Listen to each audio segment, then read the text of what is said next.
Good evening, everyone. It is 6:00 p.m. on Tuesday, August the 12th, 2025. I'd like to call our meeting of the Peoria City Council to order. I'd also like to welcome everyone who's here in our historic council chambers, and also those that are listening, watching on cable channel 22 or the YouTube channel. Madam Clerk, the council mics are open. Please call the roll. Mayor Ali, Present. Councilmember Allen, Present. Councilmember Carmona, Here. Councilmember Sear, Here. Councilmember Gordon Young, Councilmember Jackson, Here. Councilmember Kelly, Here. Councilmember Euler, Here. Councilmember Riggenbach, Here. Councilmember Velpula, and Councilmember Vespa. You have a quorum present, Madam Mayor. Okay, thank you. Few people out. Everyone, please join me and stand for a moment of silent prayer, silent reflection, followed by the Pledge of Allegiance.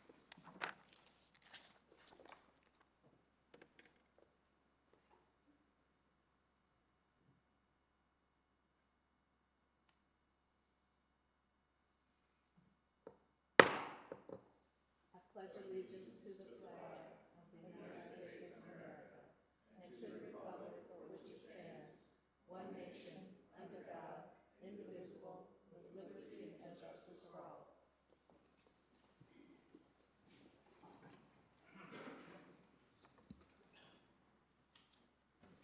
Madam Clerk, We are at proclamations.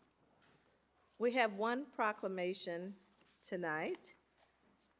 We are celebrating National Emergency Management Awareness Month, and we have Jason Marks here. He's the Director of Emergency Management and Preparedness for the Peoria City County Health Department. Thank you for being here, Mr. Marks. Thank you. The proclamation reads, whereas emergencies and disasters can occur unexpectedly, posing significant threats to lives, property, and the environment.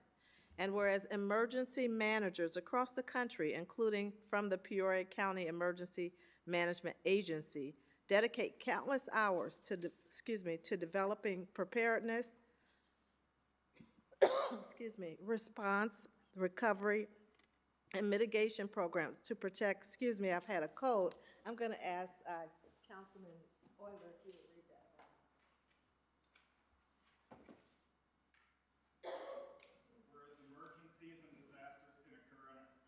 Posing significant threats to lives, property, and the environment. And whereas emergency managers across the country, including from the Peoria County Emergency Management Agency, dedicate countless hours to develop preparedness, response, recovery, and mitigation programs to protect the lives and property of all persons. And whereas emergency managers are charged with establishing and maintaining the capabilities necessary to effectively direct, coordinate, and support emergency and disaster response and recovery efforts. And whereas prevention, protection, mitigation, response, and recovery align with the 5 mission areas of the National Preparedness Goal, which defines what it means for the whole community to be prepared for all types of disasters and emergencies. And whereas emergency managers have helped millions of community members across the United States recover, rebuild, and become more resilient in the face of adversity. And whereas National Emergency Management Awareness Month presents an opportunity to coordinate awareness campaigns, highlight community partners, increase visibility of the programs and personnel who work year-round to enhance public safety and resilience. Now, therefore, Rita Ali, Mayor of the City of Peoria, Illinois, do hereby recognize the month of August as National Emergency Awareness Month in Peoria, Illinois, dated this 12th day of August, 2025. All right. Thank you, Councilman. Well done. Mr. Marks? Thank you, Madam Mayor. Thank you, and City Council. And specifically, I'd like to just recognize City Manager Yurick, particularly over the last several months. We've struggled with funding issues in emergency management with grants, and we've had a great partnership with the City Manager, and we appreciate his assurance that as we struggle through some of these reductions, that we can be assured that we'll be able to continue to maintain the same program that we've had in the past. So we appreciate that and want to recognize him for that. So thank you. Thank you. Thank you for your support. Much Thank you. appreciated.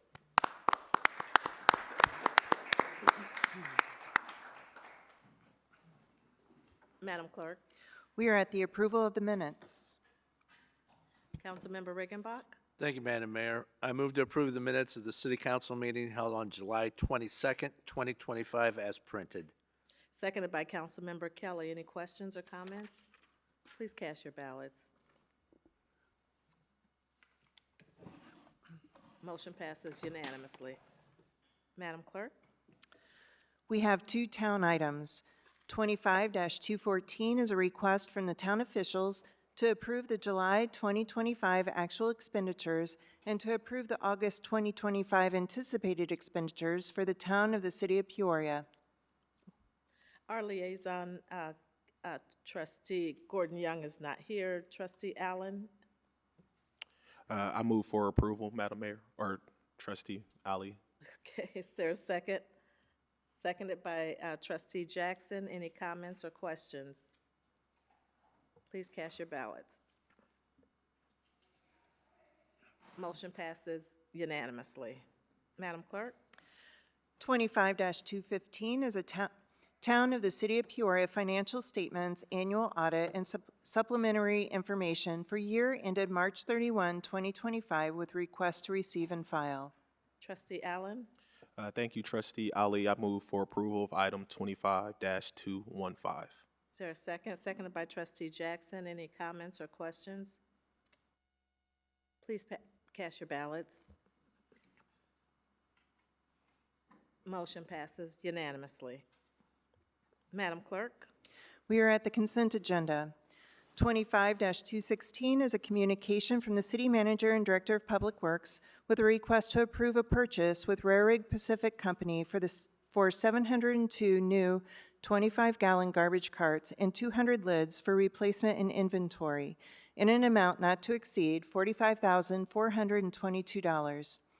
25-217 is a communication with request to approve a contract with WasteQuip in the amount not to exceed $20,927.20 to purchase 50 60-gallon dome-top litter containers to be used for neighborhood trash cans.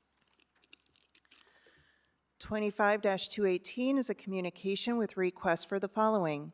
A, approve an agreement with the Illinois Department of Transportation for the city's participation in the Illinois 8 Farmington Road resurfacing project in Peoria, and B, approve a funding resolution for the city's cost participation in the Illinois 8 Farmington Road resurfacing project in the amount of $3,082 with an additional authorization of $770 for contingencies for a total funding amount not to exceed $3,852.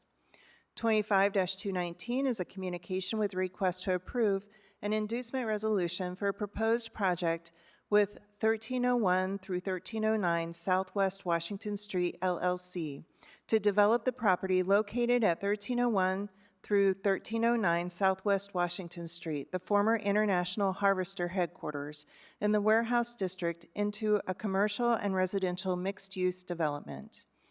25-220 is a communication with request for the following. A, adopt an ordinance approving the redevelopment agreement with 800 Realty Partners Master Tenant, LLC, for the property located at 800 Southwest Washington Street to develop 90 residential units in the Warehouse District, and B, adopt an ordinance approving the redevelopment agreement with 801 Realty Partners Master Tenant, LLC, for the property located at 801 Southwest Washington Street to develop 78 residential units in the Warehouse District. And 25-221 is an appointment by Mayor Ali to the Peoria Civic Center Authority Board with a request to concur of Cynthia Oliveros. And that concludes our consent agenda. Okay, are there any items to remove from consent? Councilmember Seer, Thank you, Madam Mayor. Move to approve consent agenda.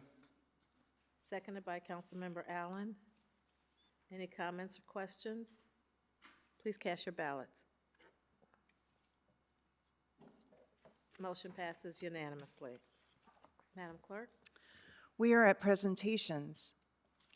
25-222 is a communication from the City Manager and Finance Director Comptroller with a request to receive and file the 2024 Annual Comprehensive Financial Report audited by Clifton Larson Allen, LLP. And on your desk, there is a handout with the bound audit. Mr. Manager. Thank you, Madam Mayor. We have with us Adam Pulley from Clifton Larson Allen, who is going to walk through the audit results from 2024 and walk through a presentation. So everyone should have a copy of the audit on your desk. We did send out an electronic version of it as well. So, Mr. Pulley? Thank you, Mr. Manager. Good evening, everybody. Thanks for having me. Again, my name's Adam Pulley, Principal in charge of the 2024 audit, joined by John Nearcorn, who is in charge of the field work during the audit. I'm going to look to keep my comments to about 10 minutes, maybe a little less if I can, and really focus on the audit results and not so much the financial results. And so, I mean, I have a few slides. Honestly, I'm just going to focus on probably this one here. So at the end of the day, when all the dust settled with the audit procedures and whatnot, we did issue unmodified, or in other words, clean audit opinions on all reports, all things that we issued. Now, that did not come without a wrinkle or a curveball here or there, and really probably the main curveball that kind of made the 24 audit what it was related to the ARPA dollars. So you may or may not recall that the ARPA grant, it required that the city, as well as all other communities that receive the money, incur, spend, or obligate funds by 12/31/24. So, you know, the city went to do that and intended on, you know, utilizing the rest of the funding with FY fiscal year 24 dollars. There was not enough fiscal year 24 dollars to use up that entire allotment that was left. So what the city did was retroactively claim some expenditures in fiscal year 23. Let me stop by saying that that is allowable. That's within the compliance of the grant. That is okay to do. So from a compliance standpoint, that's perfectly fine, and other communities have done that. Where it presents a little bit of an issue is actually on the financial side, because this dollar amount was roughly $1.5 million that essentially that funding should have been shown as revenue in FY23 because it was federal revenue covering grant expenditures that were now being claimed. So effectively, there was a fund that had understated revenues in FY23 by a material dollar amount. So what's that mean for the audit purposes is that really we just had to do some additional procedures to make sure that the presentation FY24 properly reflected that fund for 24 and 23 so that the cutoff of revenue was appropriate. Hopefully I didn't lose anybody there. Again, from the compliance side, it was fine. It was more on the financial. Now, the other piece with that, about that $1.5 million being from prior year, is we perform every year what's called a single audit. This is auditing procedures, testing grant compliance of the city's use of grant dollars. We did that in FY23. However, that $1.5 million would not have been subject to that testing. And because it's a significant amount of money, we had to, auditing standards tell us that we need to reopen the FY23 single audit so that we can effectively test that additional population, right? Sample from it, make sure it truly is allowable, eligible, all that good stuff, and reissue our audit opinion on FY23. When we performed the procedures, we did not come across any additional findings, any additional issues. The only additional finding that we had to put in the 23 audit report was, again, that financial piece of the cutoff of the revenue. So that was a finding that got added. But as far as the compliance of the ARPA dollars, we did not come across anything. Hopefully I didn't lose anybody there. I'm going to fast forward here to fiscal year 24, and as it relates to the audit results or the findings that we had in 24, there was really one, I'll call it anticipated finding, and one that wasn't. So the anticipated finding is that each year we assist the city in preparing the financial statements in accordance with generally accepted accounting principles, propose material audit adjustments, things of that nature. By virtue of us being external auditors, we cannot be considered part of the city's internal control structure. Thus, we need to note that as a finding. But at the end of the day, the city reviews, approves everything we've proposed, and ultimately takes responsibility for the financial statements. So that was the anticipated finding. The only other note that we had is when we went to perform the single audit in 24, again, this is compliance with grant requirements. The federal government requires that there is an internal control over all compliance requirements. So we came across one grant in which there were reports that were being submitted without an internal control. What that means is essentially there's not a second set of eyes in this instance. There was not somebody that was there to review and approve those reports before they got submitted to the grantor. There wasn't any issue that we came across in terms of the content, the timeliness of the reports. It's sort of just an automatic finding if there's not technically an internal control.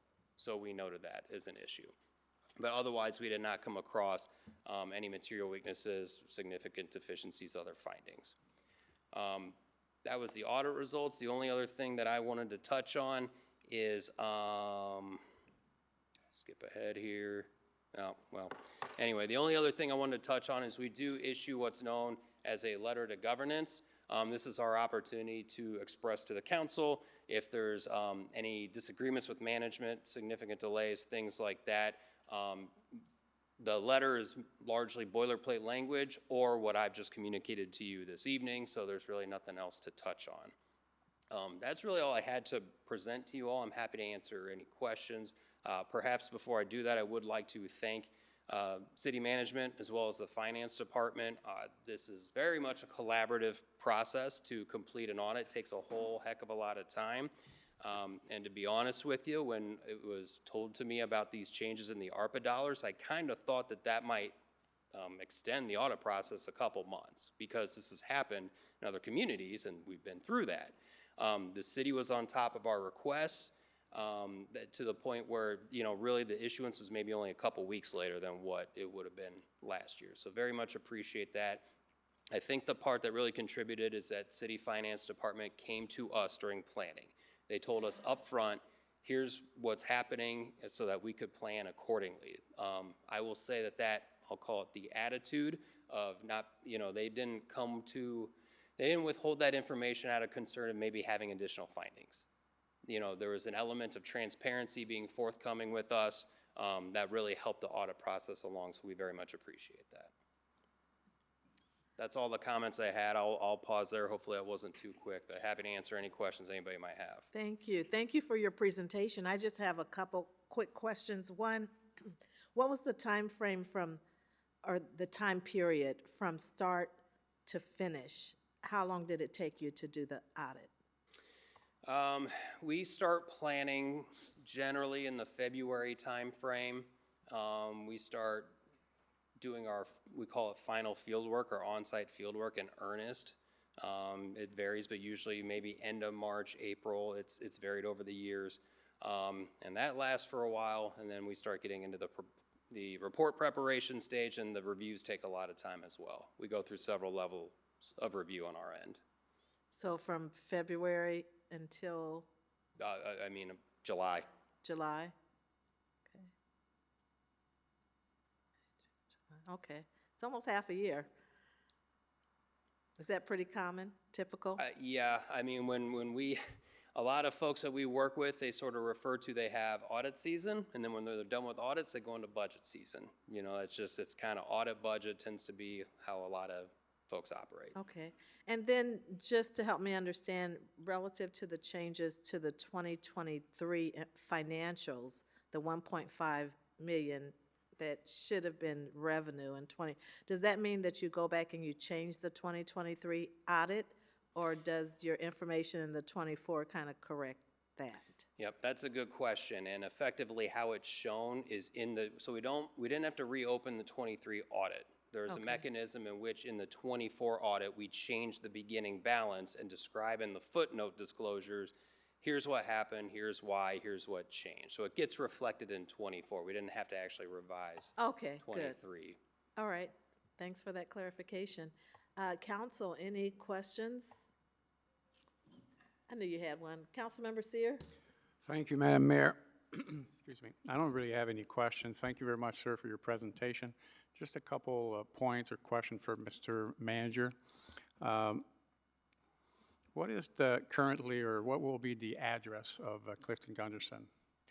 I'm sorry, Councilman. What's their address? What is the mailing address for Clifton Gunderson? The main? Your main office, main mailing address, For, Clifton Gunderson. for Clifton Larson Allen, Yes, well, it's currently at the PNC Bank building. I understand that, but are they still there, or they're moving somewhere, or? Well, I think they've made an announcement that they're leaving at some point in time to move to Peoria Heights, but Okay, and per Mayor Ali, what is the current price of an audit? I will turn over to our finance director to answer that question. Thank you. It can vary a little bit, obviously, depending on complexity. Obviously, there is a cost when we have to reopen the previous year's CIFA, for example. We're averaging in the ballpark of about $125,000 to $140,000 is the cost of our audit. And then also, just as a reminder to council, because of the relationship with the Springdale Cemetery and how that flow of funding works, we also are paying for their audit as well. Okay, and I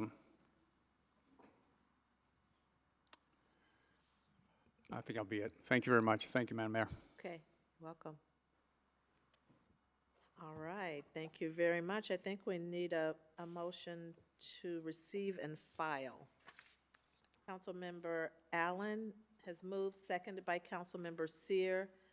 Councilmember Sear, did you have another comment? Yes, sorry, I just want to ask that question. I mean, what kind of contract do we have right now? I mean, the Clifton Gunderson has been doing our audit for many years, I believe. Where we're at with our agreement? So we are on, so we have been with them, I believe, about, it's either 8 or 9 years. This year is, we have one remaining year on our existing contract with them, so they will be completing the 25 fiscal year audit that's done in 26. And then we'll come to council kind of with next approach in terms of looking at a new contract or doing an audit rotation and going out to RFP. Thank you, sir. Thank you, Madam Mayor. You're welcome. I would reiterate that this is a clean audit. This is what we want to see. So thank you very much to Director Craddy and your team as well, and City Manager and your team. So here we go. We have a motion. Second, please cast your ballots. Motion passes unanimously. Thank you. Thank you very much for the presentation. Madam Clerk? 25-223 is a communication from the City Manager and Director of Public Works with a request to receive and file a presentation by Illinois American Water Company regarding an overview of lead service lines in the Peoria service area. And on your desk, there is a handout of the presentation slides. Mr. Manager? Thank you, Madam Mayor. We had an opportunity recently to meet with Matt White, who is the Senior Operations Manager for the Western Division, to talk about the recent news regarding lead service lines inside the Peoria region. So we asked Mr. White if he would come to give a little overview and presentation to the council and to the community, quite frankly, about the situation. So I'm going to turn the floor over to Mr. White, and I want to thank him for being here this evening to come and talk about this important issue. Thank you very much for having me here this evening. So we were here a couple years ago to talk about lead. Wanted to come back, give you guys an update, so appreciate the invite and appreciate the assistance loading the slides for us this evening. So we've been talking about lead at least since 2023 in Peoria and continue to work towards removal of lead in the water, specifically with the lead service lines. So water service lines going into the homes. So the first slide that I've got for everybody is just kind of a visual for what our definition of a service line is. So historically, Illinois American Water, for most residential customers, we own that service line from the main up to the property line. And then from that property line into the home, the customer owns that section of service line. For the purposes of removing lead in the Peoria area, we're really considering that entire service line, both our side, the utility side, as well as the customer side of that service line, and looking to identify anywhere that we've got lead or galvanized on those service lines so that we can work towards removing those. So a lot of work has gone into trying to develop our inventory of those service lines, and then putting that plan together to actually remove those service lines. So. We've got a couple visuals of different service line materials. So really lead, we started seeing lead around the 1920s through the 1940s. In the Peoria area, we found that some lead service lines were installed up to the 60s. So working really hard to try to identify where those are at. We've had a pretty good inventory on American Water side of that service line. But with this new regulation, we really haven't had a good inventory of the customer side service line. So we still have a lot of unknowns on that customer side service line. So wanted to provide these visuals just to help people identify that a little bit more. But just to extend a little bit further, the lead solder was allowed in plumbing until about 1986. That's when lead solder was banned in interior plumbing. So, and then we've been working roughly for about 10 years. We've been seriously working towards removing those lead service lines. Probably been a little bit longer than that. Next slide here, just want to talk about regulatory changes. So this has been something that the EPA is constantly taking a look at what the regulation should be. They've changed a little bit since the last time we were here. And even the way that we're documenting that inventory, just a piece of the utility being responsible for identifying the customer side service, that's a pretty big challenge, and that's a change in that regulation that we've seen over the last couple of years. Developing the replacement plan, that's changed a little bit over the last few years. And then the EPA has increased the frequency, the volume, and the method of the sampling for lead in the water lines. So our lead sampling program has been enhanced over the last couple of years. And then one of the big changes that I think a lot of people have noticed here in Peoria specifically is the notification of exceedances with lead.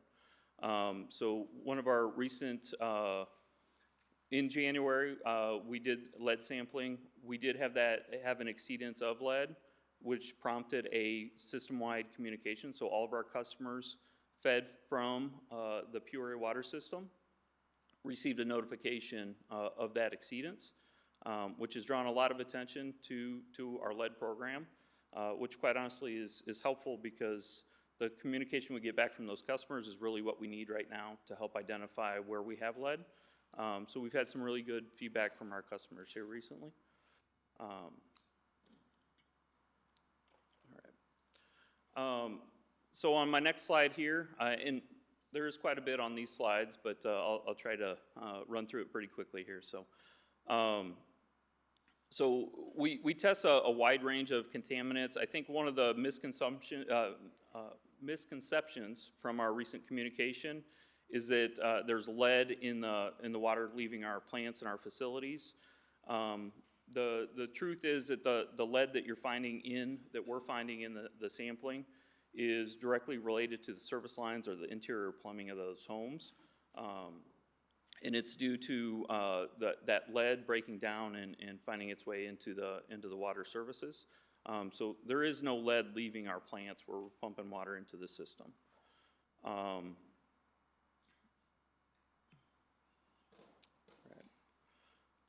So this slide is really the big message that I wanted to get across to everybody. So if you don't take anything else away from the presentation tonight, this really is identifying what customers can do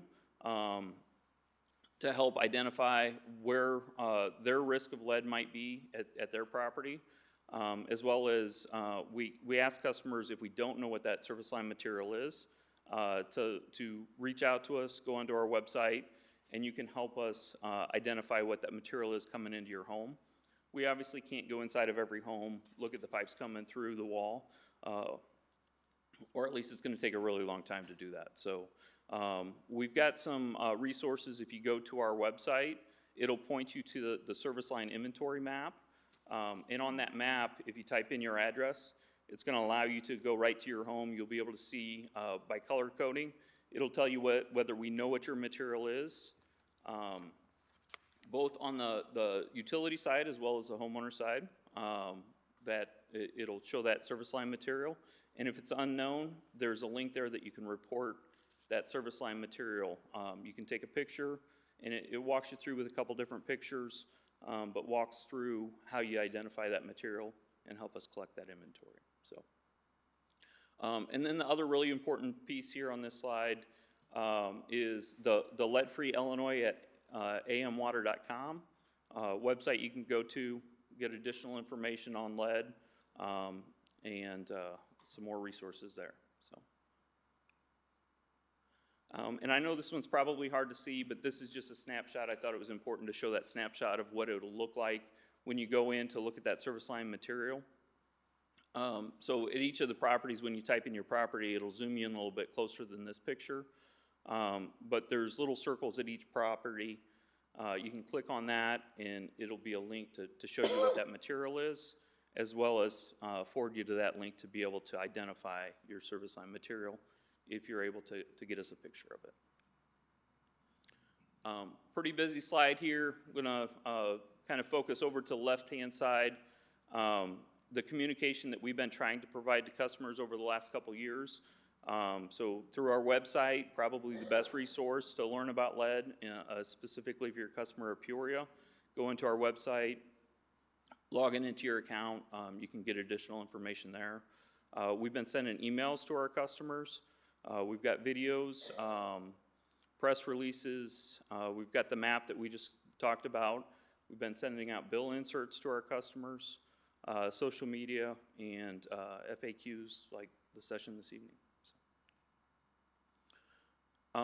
So over the last couple of years, we've replaced around 2,700 lead services in Peoria. We're starting to, as we identify more services, we're getting better at getting that plan put together and moving towards replacing those. So in 2025, we're on track to replace 850 or more services that are identified as lead. So we continue to work to replace as many of those as we can. First step, though, is making sure that we're able to identify where they're at so that we can put a plan together and try to be as efficient as we can. One of the things that we really look to do in Peoria especially is partnering with the city, and where there's other projects going on, road replacements, that type of stuff, trying to make sure that we're identifying those lead services with those projects, as well as main replacement projects that we do in our projects. So, one of the key points that I want to point out, a misconception that I've heard from several different residents, when we find those lead services, American Water is paying to replace those. So all the way into the home, from the main all the way into the home. So I've had a couple people say, well, I don't want to tell you what I have because I don't want it to cost me money. We want to know where that's at so we can get it in our plan. It's at our cost to replace those service lines. So I want to make sure we get that message out there, and that's at our cost to replace those. So, and then let me see if I can go back one. One of the things that I want to point out, I think I missed it on the previous slide, but once we identify that there are exceedances, and the exceedance by the EPA is identified by 15 parts per billion of lead or more. And just want to point out that no lead in the water is good, but the exceedance level is once you get to 15 parts per billion or more, that's considered an exceedance. Anywhere that we do sampling and we find that there's an exceedance of lead, we're working with those customers directly to expedite those replacements. We immediately provide them with a pitcher filter so that they can make sure that they're filtering that water throughout that process of the replacement, all the way until we test that water and confirm that they don't have lead in the water supply at that point. And then from there, I do want to shift gears. Since we're able to be in front of you guys tonight, another exciting program that we just recently rolled out. Actually, we just enhanced the program. We've had an income-based discount program for a couple years now.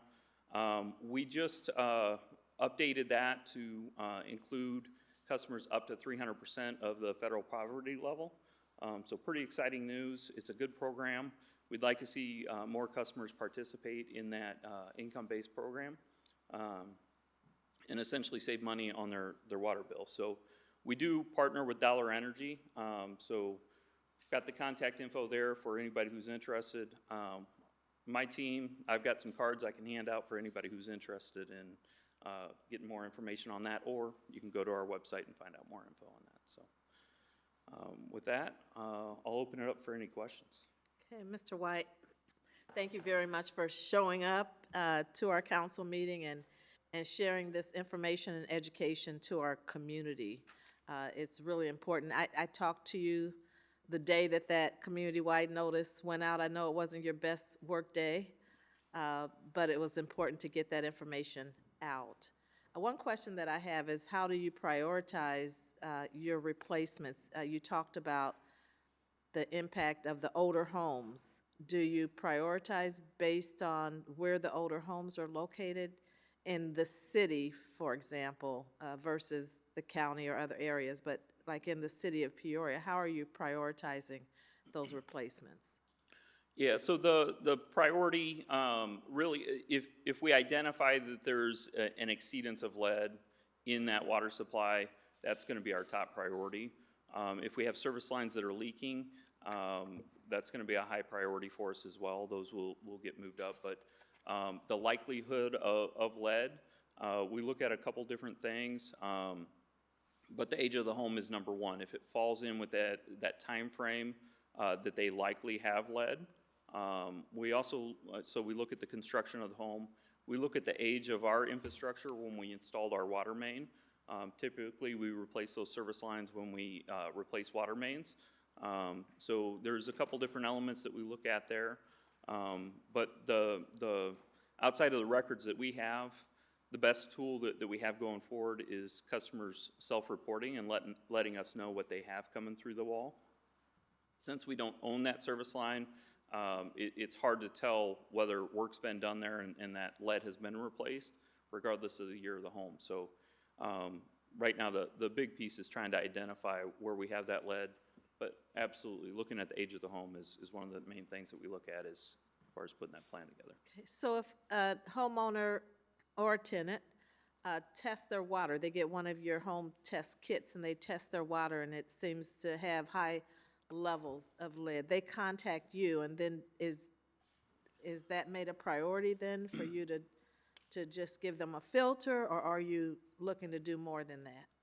So absolutely, and what we're asking is that they reach out to our Illinois lead team, and we will provide that filter, or I'm sorry, we will provide the test kit, and we will send that off and we'll test that, and then we'll communicate directly back with the customer if there is high levels of lead. Regardless of the results, we're going to communicate back with the customer, but if there's a high level of lead, we'll make sure that they have a pitcher filter. We'll make sure that we start working with them to replace those lines, Okay. to remove that. Okay, great. Lots of questions. Councilmember Allen? Thank you, Madam Mayor, and thank you, Matt. Good seeing you again, and I appreciate you attending our monthly Coffee with Constituents last Thursday and fielding questions from District 4 constituents and beyond. Just a few questions that I have for you, though, sir. How many municipalities are in the Western Division that you represent? I'm not sure how many municipalities there are. I probably should know that, but I don't. So I cover Peoria, Pekin, Lincoln, Andalusia, and Sterling in the Western Division. And based off of those, and I know 14 of 103 homes were tested above that level, would you say that that stat is comparable to those other municipalities? As far as the percentage of that tested above that level? Yeah, and so yes, I would, and I don't think it's a secret that we have a lot of lead in Peoria. Mm-hmm. So just the age of the homes, the age of the infrastructure in Peoria, there is a lot more lead in Peoria, and that's why it's important for me to get in front of the group this morning, wherever we can, all those different communication channels to try to communicate with customers the risk of lead. So it's, I mean, so essentially, this isn't a problem that's unique to Peoria, but obviously older cities that have this aging infrastructure are going to have, unfortunately, these lead pipes. I would agree with that, yes. When it came to the publication of the affected areas, I know that there were some calls that I received of why don't we have a list of the addresses that were listed. Can you speak to why that information wasn't shared with the public? Yeah, so there's a lot of variables that play into the amount of lead that's in that in the water. Really, those service lines is one of the biggest impacts, and that's why we're focused on replacing service lines that are either lead or galvanized. But just that lead solder inside the homes, there's different fixtures that may still have lead up to the 2014, I believe, is when some of those were changed out. So there's a lot of different things that could play into, but essentially the issue with lead is it comes down to a plumbing from that service line into the home. So there's a lot of different things that could play into that. So just because one person has high lead doesn't mean that their neighbors on either side have high lead. And just to protect the customers who did have those exceedances, we didn't feel the need to post that out as there wasn't much, it didn't help resolve the questions. And thank you. And so for those who are a little, maybe not as technologically savvy to get on the website, watch the videos, or check out the landing page, they can call their customer service line, and then you all can look up their address to see if they're in an effective area and then provide that information to them, correct? Yeah, so if they call our 800 number, which should be on their water bill, it is on their water bill. If they call our 800 number, then they'll either answer the question there directly, or they'll refer them to our Illinois-led team, who will reach back out to them and help them with the questions that they have on lead. Yeah, thank you. And I'll just conclude with this. I think the biggest thing that I can stress on this was communication. And obviously there were some opportunities for improvement. I think we learned some things in this. And so hopefully we can collaborate, you know, in the future of what's the best way to, once one of these notices is going out, then what is maybe the follow-up steps of how we can empower our HOAs, our neighborhood associations, our not-for-profit groups, those who have that pulse on the community to get the information out, because unfortunately it did create a lot of hysteria, rightfully so, in our community. So I look forward to working with you all on that, and I'm sure the rest of the Horseshoe as well too, because we want to make sure that our constituents, they have faith in their water system. Thank you, Matt. Thank you, Madam Mayor. Thank you. Welcome. Councilmember Riggenbach? Thank you, Madam Mayor, and thank you, Mr. White, for this information. Pretty useful. And as Councilman Allen just said, I wanted to check how easy that technology is. So forgive me, I wasn't on Facebook or anything here, but I was checking your website and put in one of my daughter's addresses, and it really is very intuitive. So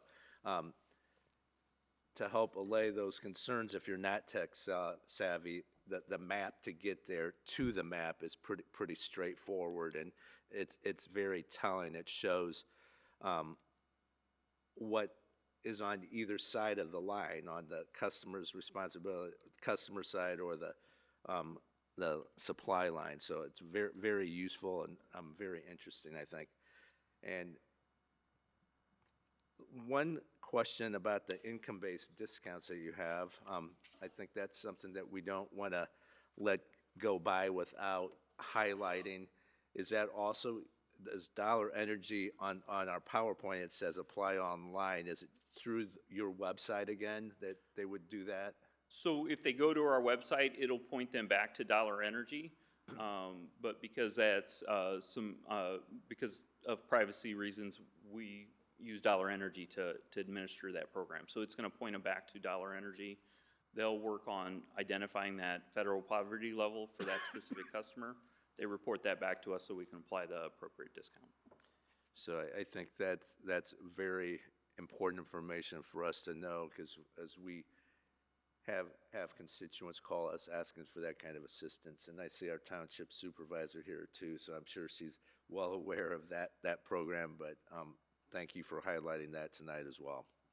Thank you, Madam Mayor. You're welcome. Councilmember Carmona? Thank you, Madam Mayor. Thank you, Mr. White. It's a pleasure meeting you for the first time in person. You've helped me out with several different things, not only with lead, but with other Illinois American water issues that customers have had, and you've always been very responsive, so I really appreciate it. I had a quick question I have a couple questions. The first one is, I have some neighbors that have just received these pictures without having informed Illinois American Water about anything. Is it safe to assume then that they have some sort of lead problem? And the reason I'm asking that is because there's a lot of construction going on my street right now. And so I just wanted to see if that was just an indicator to them that they do have a lead issue. Yeah, so we do hand out pitcher filters anytime we're doing work where we believe that it could be lead, lead galvanized, or unknowns. Depending on what work's going on, but typically when we hand out those pitcher filters, there should be a lead packet that goes with it, which should explain pretty much the information that I was sharing on the slides tonight, but lead-specific information for the customers, quite a bit of information in those packets. And if you're hearing that people are not getting those packets, please let me know, and we'll make sure that we're getting those to them. But essentially, if we're disrupting that lead, whether it's a main replacement project, a meter change, we're dropping those pitcher filters off just out of precaution to make sure that people have a way to filter that. Those pitcher filters are set up to filter out lead as well as other stuff in the water. But I guess on that, along with your remarks, my neighbors working, well, they were questioning it because they didn't receive any of the lead test kits along with it. So I just thought I'd ask, but thank you for that information. I also want to ask a question about, something that citizens could possibly do in the meantime, because if they have an old house and they do have a lot of lead or galvanized in there, obviously it costs quite a bit of money to get a plumber out there to do something like that. How effective is like a reverse osmosis system for your drinking water in removing lead? Is that actually effective? I might defer to my team here, but that one is a little bit out of my scope. What I will say from my experience is that doesn't necessarily change because we're still talking about interior plumbing. So even if they have a reverse osmosis system, it doesn't necessarily change the fact of what you're drawing out of that tap. You could have lead in the screens in your faucet that you're drawing water from.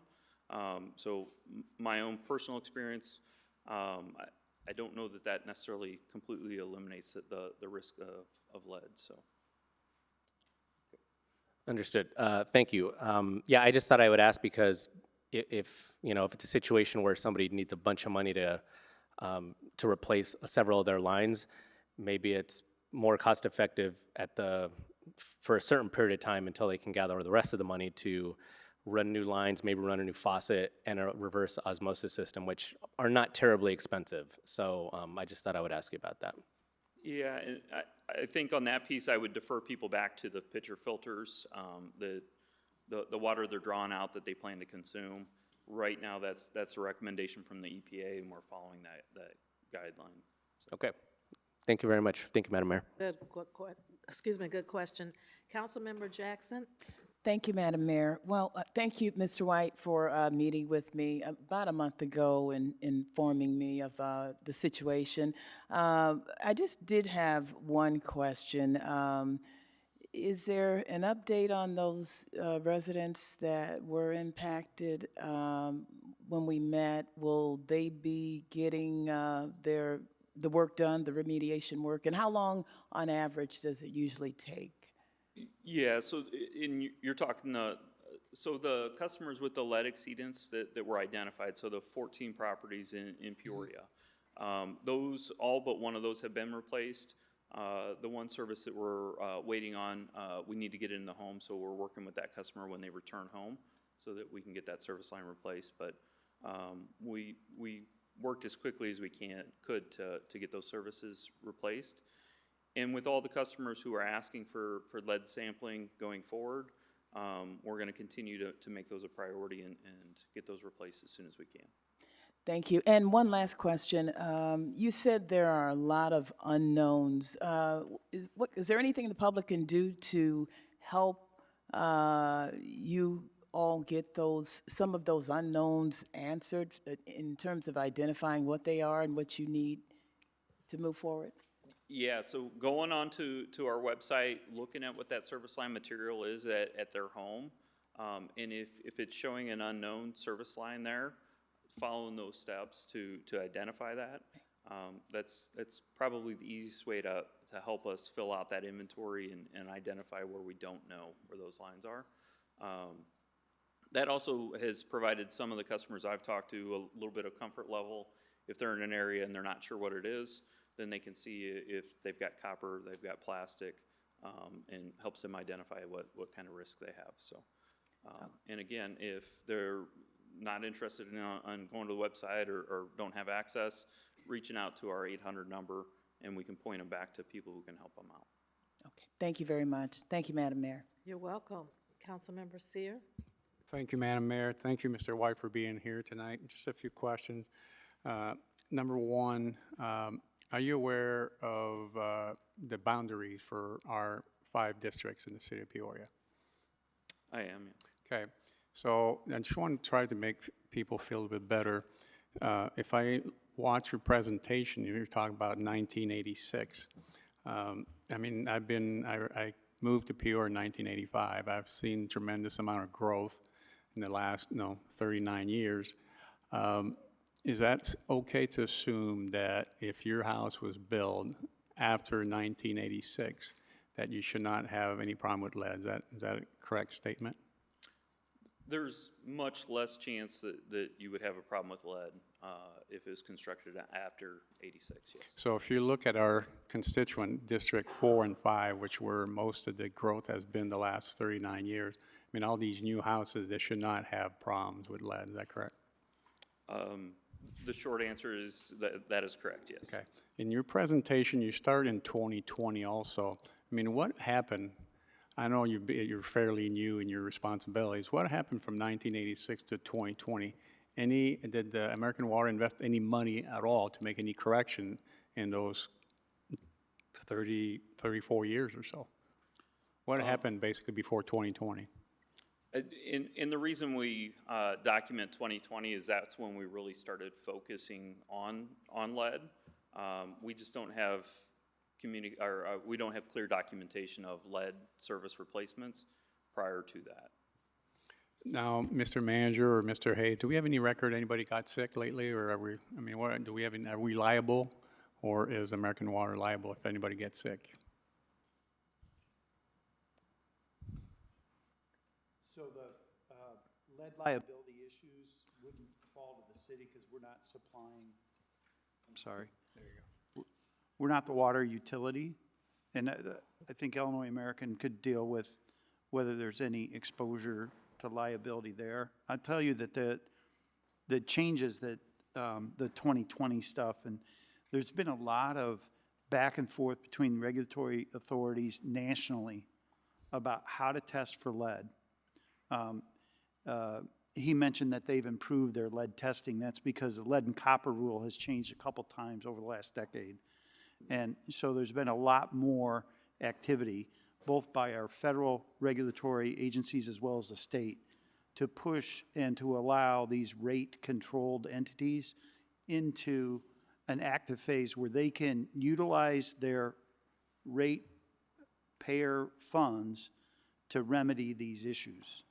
And those mandates have been ramping up, and the last set of episodes were very contentious between the federal regulatory agencies and a number of constituents about the timing of the replacement and whatnot. And so there's been a significant change recently that has not only compelled but also authorized many of these utilities to start addressing this more aggressively. And so that's why we're seeing more of it now. Thank you, sir.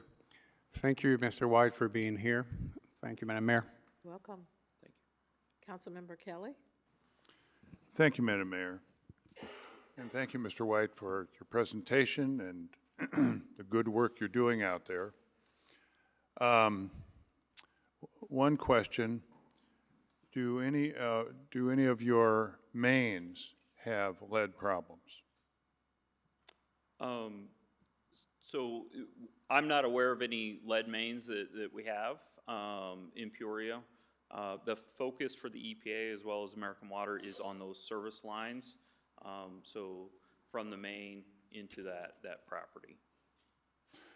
Do you have perhaps you don't know it offhand, but does Illinois American have some sort of an inventory that would indicate that the mains, there is no lead in the mains, or there is some, or in this area or that area?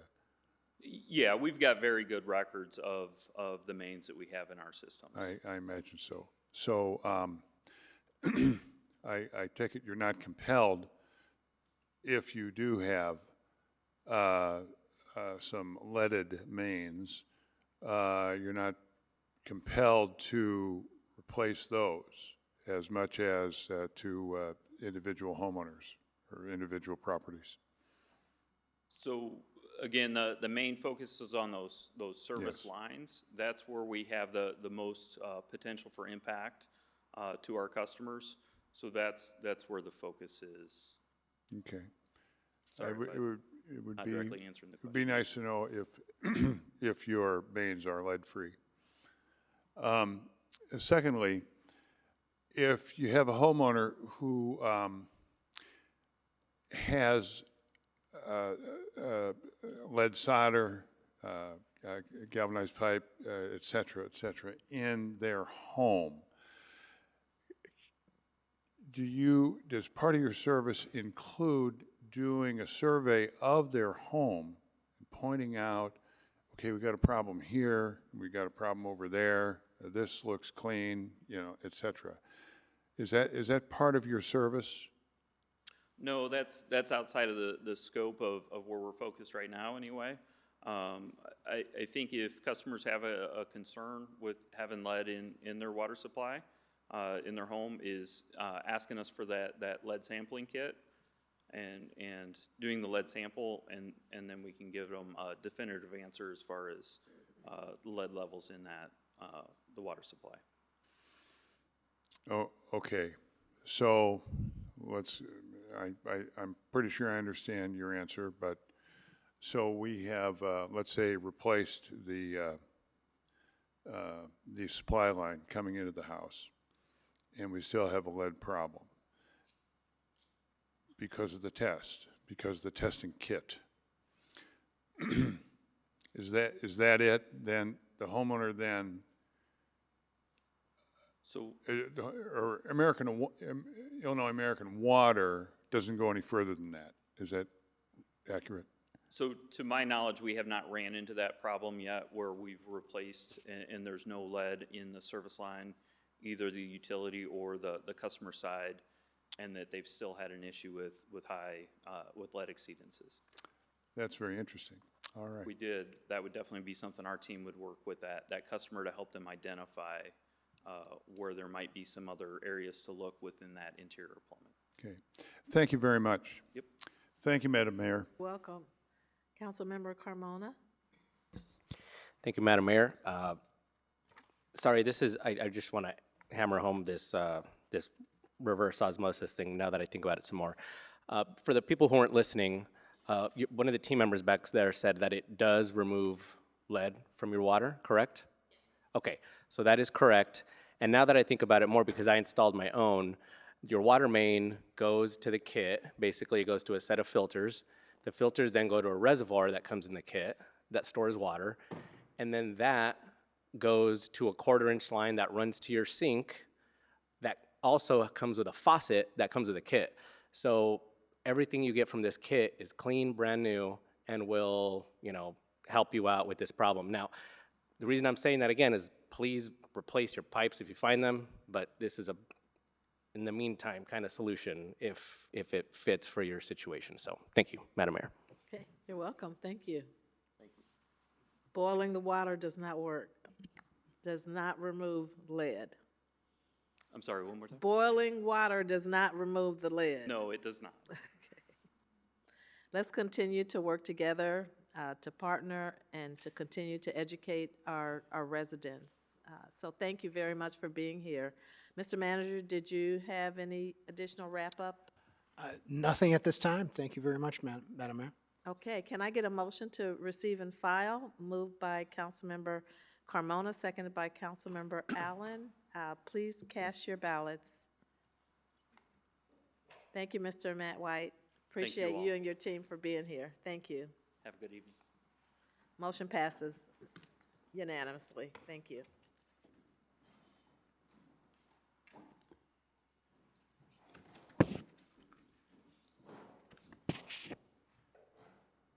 Madam Clerk? We are at regular business. 25-224 is a communication from the city manager and finance director comptroller with a request to receive and file the 2026-2027 biennial budget timeline. Mr. Manager? Thank you, Madam Mayor. I'm going to turn it over to our Finance Director, Craddy, to walk through the proposed timeline with the council and answer any questions if there are any. Thank you, Mr. Manager. As our auditor said tonight, we live in two seasons. We live in audit season and we live in budget season. So now that we're through the audit, tonight we have in front of you the anticipated budget timeline for this year. I think kind of the first thing I will say to the council members that have been around the horseshoe for a while, the timeline is a little forward in terms of dates. Traditionally, we have been starting kind of that first full meeting in October. The timeline this year, we're looking to start by putting the budget on the table on September the 23rd. So I just wanted to kind of have that out there first and foremost, that this is a change in timeline. It does not change the number of meetings for discussion of the budget. We still have 5 opportunities during the process for discussion around the horseshoe. And really ends with us looking for an approval of a budget on November the 4th. Some of this is driven by, and you might remember that we had to do kind of an alteration to the regular meeting schedule this year in November because of how Veterans Day fell. And so some of the needing to move this up is related to really that inability to have some additional meetings in November because of some of the holidays during that time period. In terms of some other highlights with the schedule, I can say that we are well underway in terms of kind of budget review. We've spent the last month with the directors looking at creating those budget goals to create that direct alignment back to the strategic plan. So we're in the final stages of getting those completed to provide to you during the budget discussion in September. For the staff, their first version of their budget is due this week.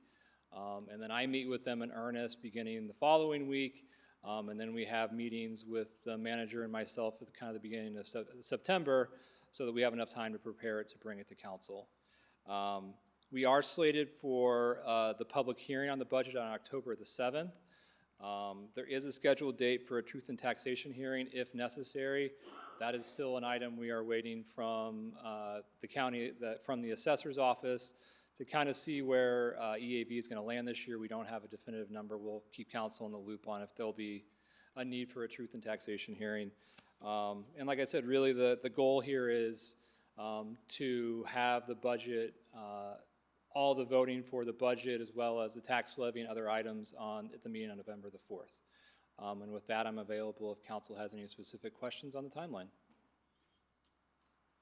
Thank you, Director Craddy. Just looking at the calendar, it looks like council will be meeting on a weekly basis from September the 23rd through November the 4th. Correct. This would include special meetings as well as the regular council meeting. So we will be meeting every week, again, from September 23rd until November the 4th. Any questions? Can I get a motion to receive and file? Moved by Councilmember Carmona, seconded by Councilmember Allen. Please cast your ballots. Motion passes unanimously. Thank you, Director Craddy. You're probably up again. Yep. Madam Clerk. 25-225 is a communication from the City Manager and Finance Director Comptroller with a request to receive and file the month ended June 30th, 2025 unaudited financial report. The report in front of you tonight for your consideration is the month ended June 30th unaudited financial report. I'll go through a few of the highlights that I kind of usually go through every month as kind of those overarching discussion. Overall revenues in the general fund are about 0.6% lower. Not something to be overly concerned about. And you know, really looking at revenue projections as to where they sit right now as we're preparing for the budget, I anticipate us being at budget or higher than budgeted revenues based off of really the trajectory of the revenues we have right now. It is really just kind of, the difference is really timing on things like grants and other items that it's not always easy for us to be able to pinpoint exact collection dates around some of those, so it can cause some of this fluctuation. But I will say I do not have a concern about that amount being slightly lower than our budgeted estimate. I will say the good news is it is up 2.8% year over year, and so that is a good indication of, you know, I think really as you look through the report, we are really seeing sales tax numbers as well as income tax numbers be stronger than previous years, as well as stronger than what the budget we had anticipated. And I know we went over that a little bit at the last council meeting, but we're continuing to see that strength in this month's report. In terms of expenditures, we are down slightly, about 0.3% compared to budget, and we are down 1.4% compared to last year. So another good trend that we're seeing, kind of expenses being managed by the departments effectively to our budget. And really, like I said, that's really the large items that I would kind of bring council's attention to. And I'm available if there's any specific questions on the report. Okay, thank you, Director Craddy. Any questions? Councilmember Seer? Thank you, Madam Mayor. Director Craddy, thank you, sir. Just a couple questions again tonight. Tell us a little bit about the personal property replacement tax. I mean, it's going way down all the time. How will you budget with these revenues in 2026? Yeah, so that is something obviously we've been looking at really during this upcoming budget process, looking at where we think we're going to end the year. And what I will say is that is one area that we do anticipate being below budget. We had budgeted around $11.5 million in PPRT estimates based off the most recent numbers released through IML as well as through the Department of Revenue. I would say we're more in line to 9.8 to 9.9 million is what we anticipate actually receiving. What has happened in the last year is the preliminary estimates that were out during our budget process last year dropped by close to $1 billion in total receipts across the state. That really has to do with those true-ups as well as correcting the allocation issues that they've had over the last few years. And so, admittedly, when we went through the budget process, we were concerned that that was an accurate number to begin with, so we actually shot a little bit lower than what that estimate was, and unfortunately the numbers are slightly lower. They are projecting a 7% increase for next year. They are claiming that the true-up payments are supposed to be done, so we should get some of that revenue back. But I think to your point, Councilman, I think our goal with this, because of its volatility, is we will, look to be conservative in that growth, because at the end of the day, that is a revenue source that we use heavily for things like our pension obligations, and we don't want to overpromise a revenue that's as volatile as it has been the last few years. Well, you covered a little bit of my next question. What percentage of this $9 million will be applied towards the pension? So probably about 90% of it goes towards pensions. We do have statutory requirements for part of it to go towards FICA as well as the library. And so that makes up a little bit around 800,000 of the overall number. So whatever shortfall we have comes from the general fund after that? That is correct. Tell us a little bit about, I mean, I know there's a new item on the budget the last few years. We never had that much cash before. I'm calculating around a little bit north of $3 million in interest from our cash this year. Where does that money go, and what will you use these monies to, Yeah, in the budget?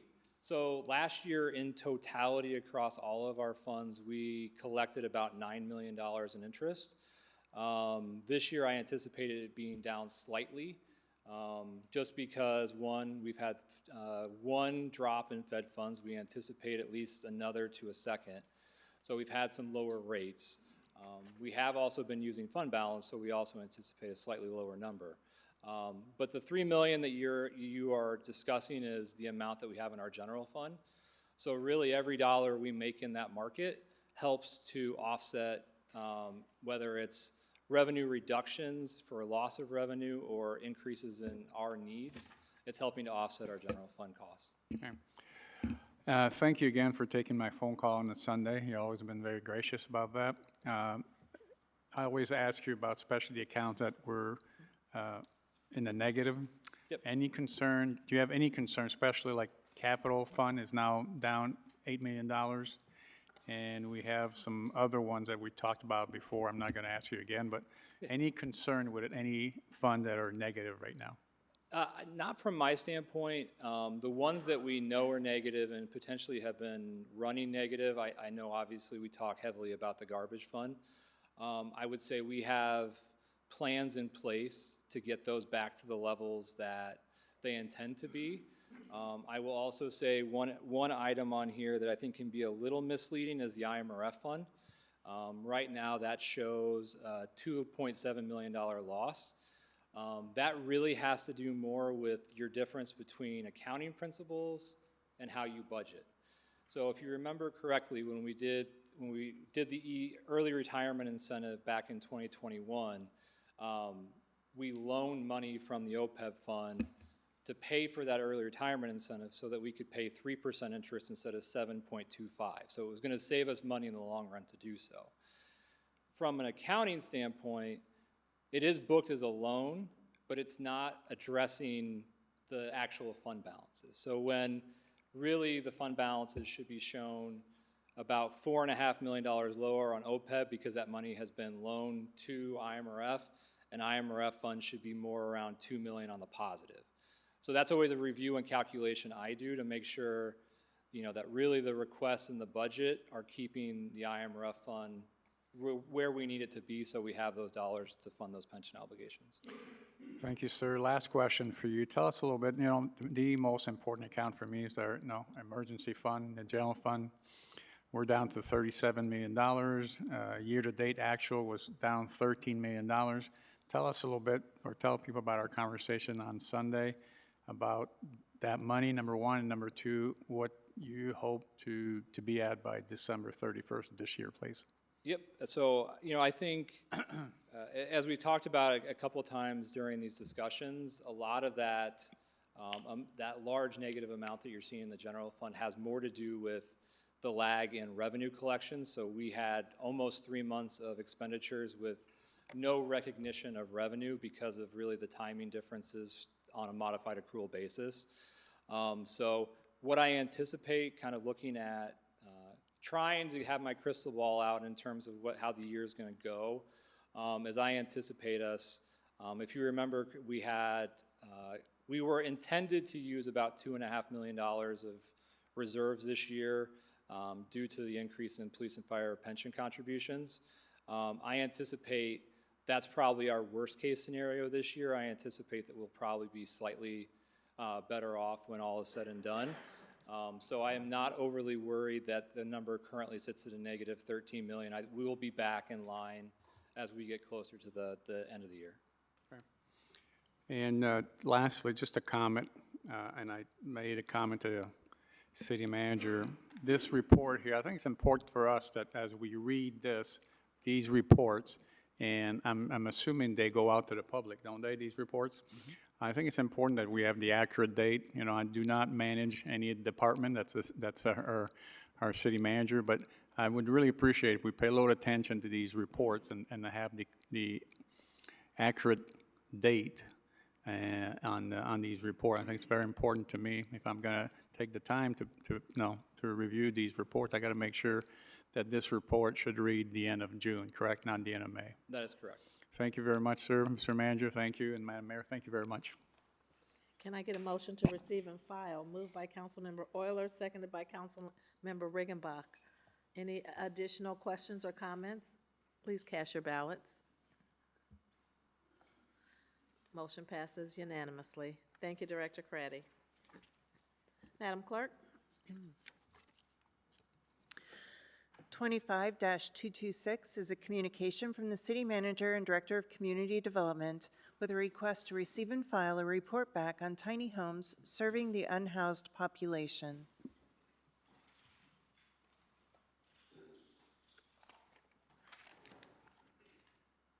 Mr. Manager. Thank you. I'm going to turn the floor over to Director Doolin to walk through this report back. Thank you, Mayor. Thank you, Manager. Thank you, Council. So back in June, we held a policy session about kind of the homeless situation in our community, what we've done in the past, the current status since we adopted the ordinance, an update on the motel project, and some future solutions that may come forward. One of the things that Council had asked us to prepare for that night was to kind of provide some briefing and background on this concept of tiny homes, kind of slash shelters, and provide some feedback to Council. We had the Dream Center there who talked about different projects they've seen around the country, some things they might have interested to doing in Peoria.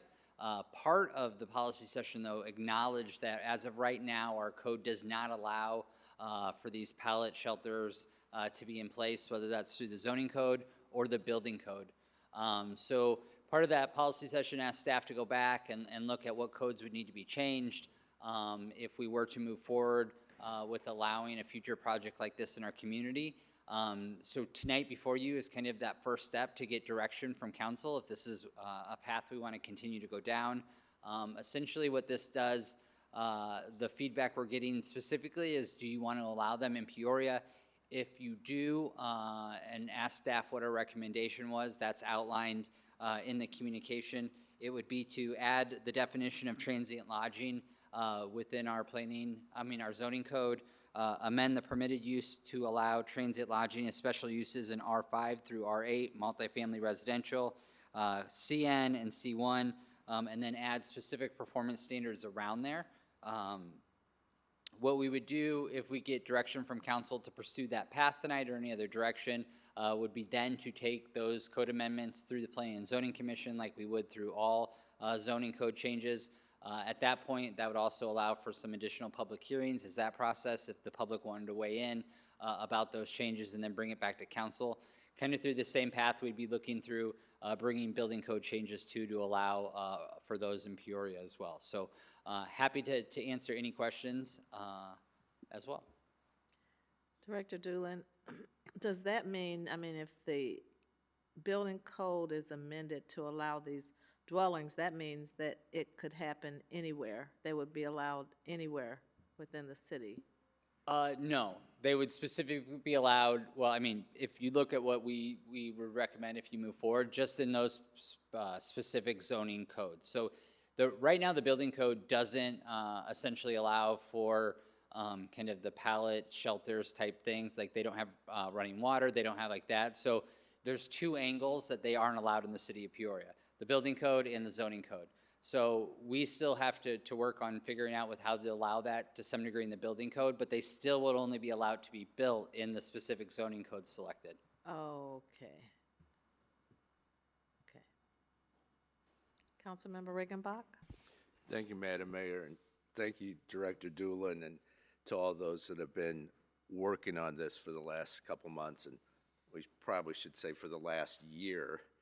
And I think it's always worthy of note to remind ourselves that we have found permanent housing for 60 people since the ordinance was passed last year. So that's a number that I think we can be proud of.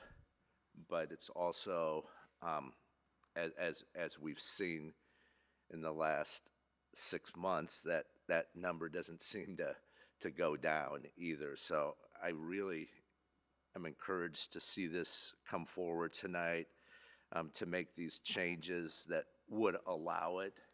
And I think it's also worthy of noting that the idea that the process that we're looking at would be a special use. So regardless of which zoning districts, it would still need to go to the Planning and Zoning Commission, have a public hearing there, and then come to council for final approval. Is that the way you envision this if the decision is made to move forward, Director? Yes, yes, just like any special use we would have, we would do the notice on the location, the outreach we do to people in the surrounding area. It'd go through the Planning and Zoning Commission, which includes a public hearing, and then come before council. And because it's an allowed use in a district does not mean council is required to grant that use, correct? Because we maintain discretion. Perhaps this is a question for Corporation Council. Could you just review that for us here as to the discretion we have in issuing special uses? So the council, if they establish a use as a special use within a zoning district, has indicated that that is an appropriate use, subject to the conditions and review. And so you have a more limited set of circumstances under which a special use can be denied. And it has to relate to specific factors that are determined through the hearing process at the Planning and Zoning Committee. And then the council, of course, can take a different opinion on those factors. Typically, when we get into a situation where we're going to deny a special use, there'll be guidance from staff, or yours truly, about the specific issues we might articulate so that a disappointed applicant doesn't have a basis to sue us. And so keeping that in mind, when you establish something as a special use, you're basically saying it's permitted here as long as you meet the special conditions. Thank you. Before I get into what kind of conditions we could add, let me just ask you, you've been doing this for a number of years. I've been sitting around this horseshoe a number of years, and I hear that caveat thrown at us, well, you got to approve it or you're going to get sued. How many times has that actually happened? And I don't expect an exact number, but I mean, Yeah. is that the lawyer in you speaking with all due respect, or is that something we really need to be conscious of? Well, as a lawyer, on behalf of all lawyers everywhere, we always like people getting sued because business is good for business. But our guidance is to try to get you to where the decision you want, to create as little risk as possible of a bad outcome if we do get sued. Thank you. So I don't necessarily mind being in a situation where we might predict we're going to get sued. What we do in that circumstances is put ourselves in the best position to be successful in any lawsuit. Thank you. And I think if you look on the council communication, that performance standards that staff is putting forward is something that we will be able to weigh in on specifically before the ordinance comes to us for final approval. But this is talking about separation. How close can it be to a business, to whatever? Separation is a critical factor, I think, that we want to be aware of. Screening, is this something that will have a 6-foot wall around it?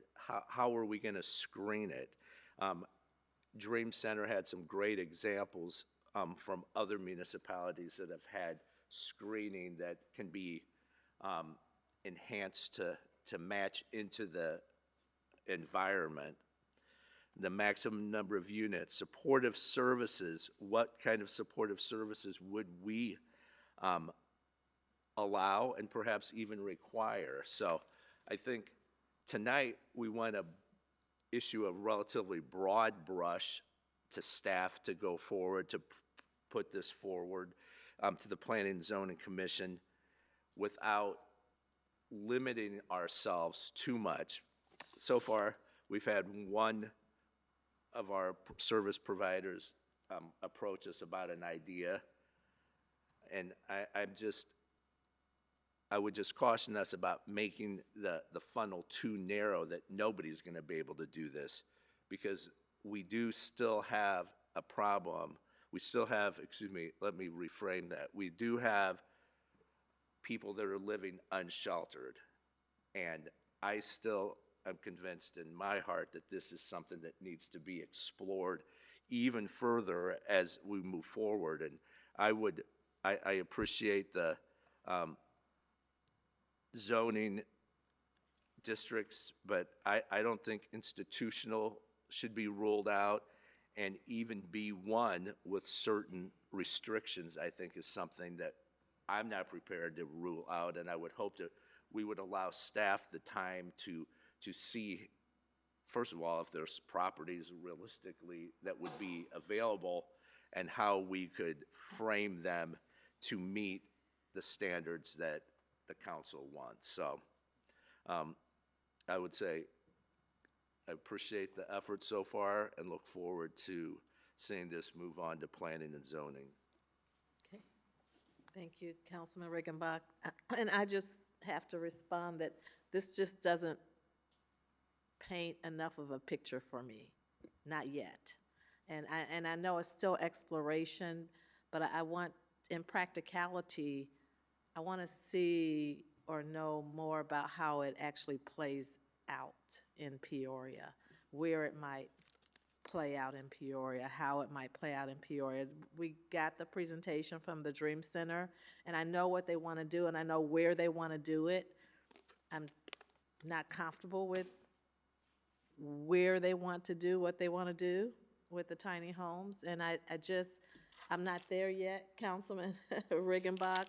I think that we have to continue to explore, but I don't know that I'm to the point where we can have this kind of blanket change to the building code to allow these tiny homes. Certainly there would need to be standards, but maybe there just needs to be more discussion and meetings even outside of this room for me to get a more developed picture of how this would play in Peoria. Councilmember Euler? Thank you, Madam Chairwoman. First thing I want to get out of the way is there's been several comments about giving direction, but the item on the agenda is a receive and file of a report back. So how and what exactly are we giving you in direction? I think we'd want kind of some indication from council if the majority feels like we should bring this forward.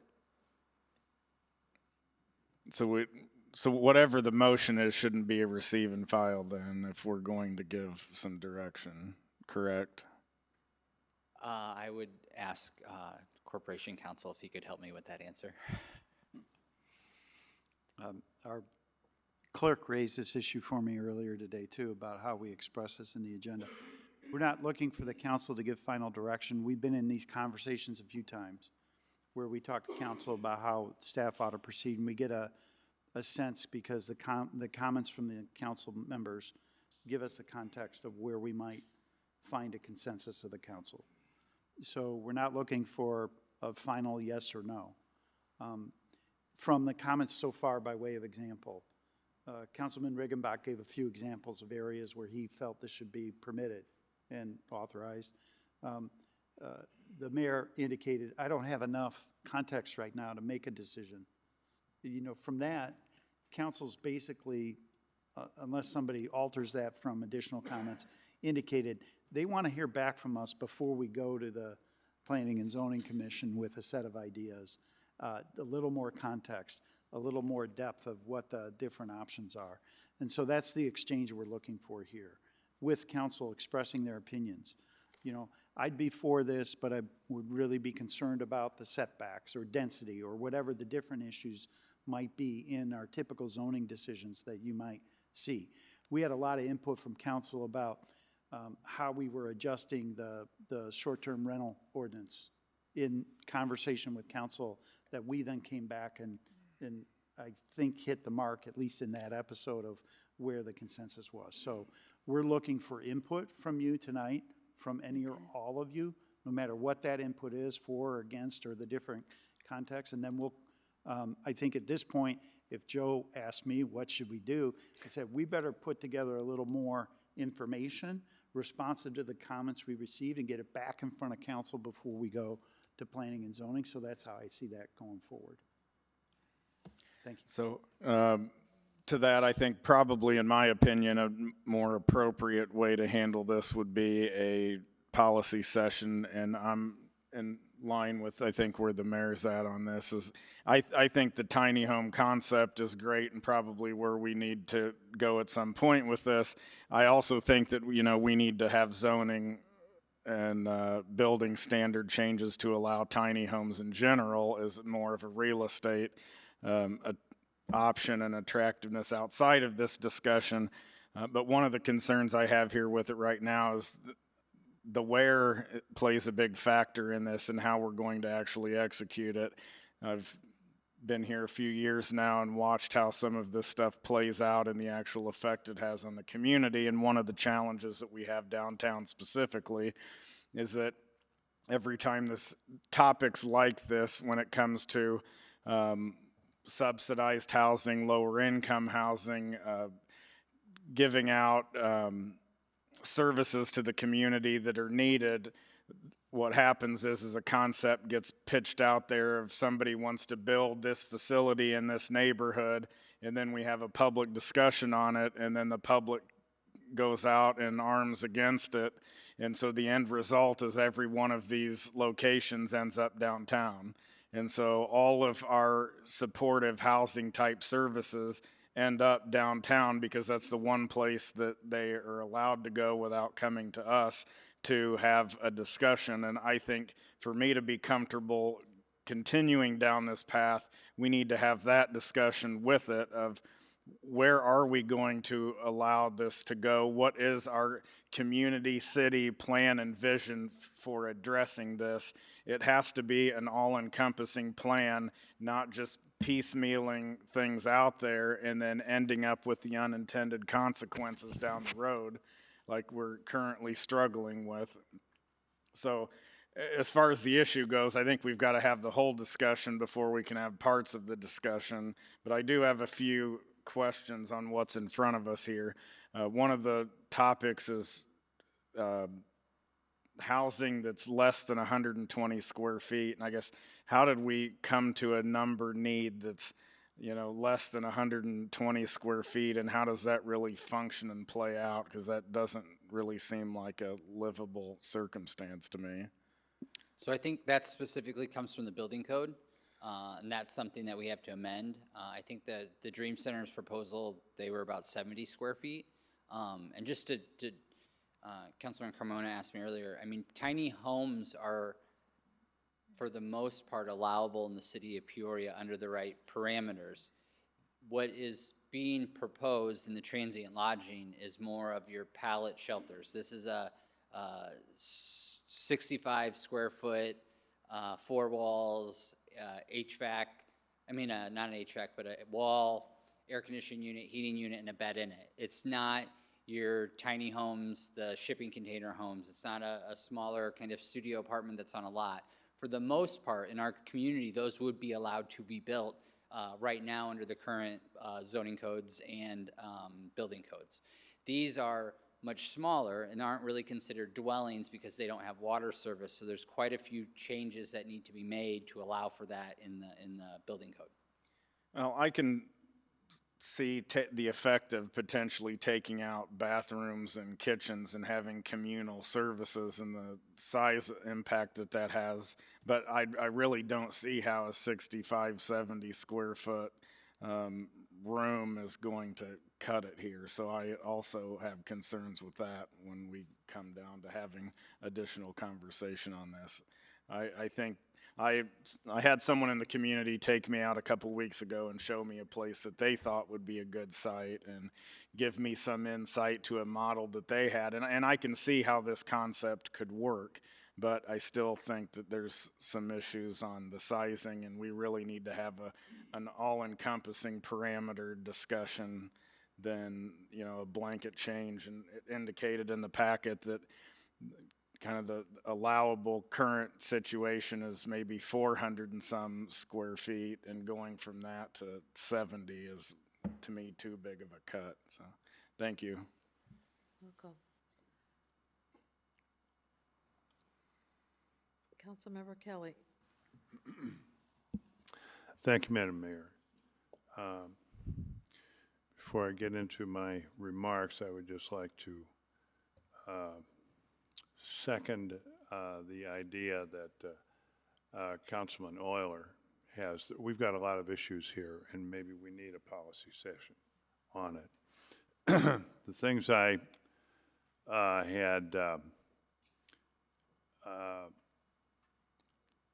in mind are a couple things. Number one, I believe what you're saying, Director Doolin, is that our building code now allows 120 feet. 120 square feet. Under the right circumstances, yes. A dwelling, not an apartment, but You could have a tiny, standalone dwelling. correct, if it met some other parameters. Okay, all right, thank you for that clarification. I was surprised at that, but okay.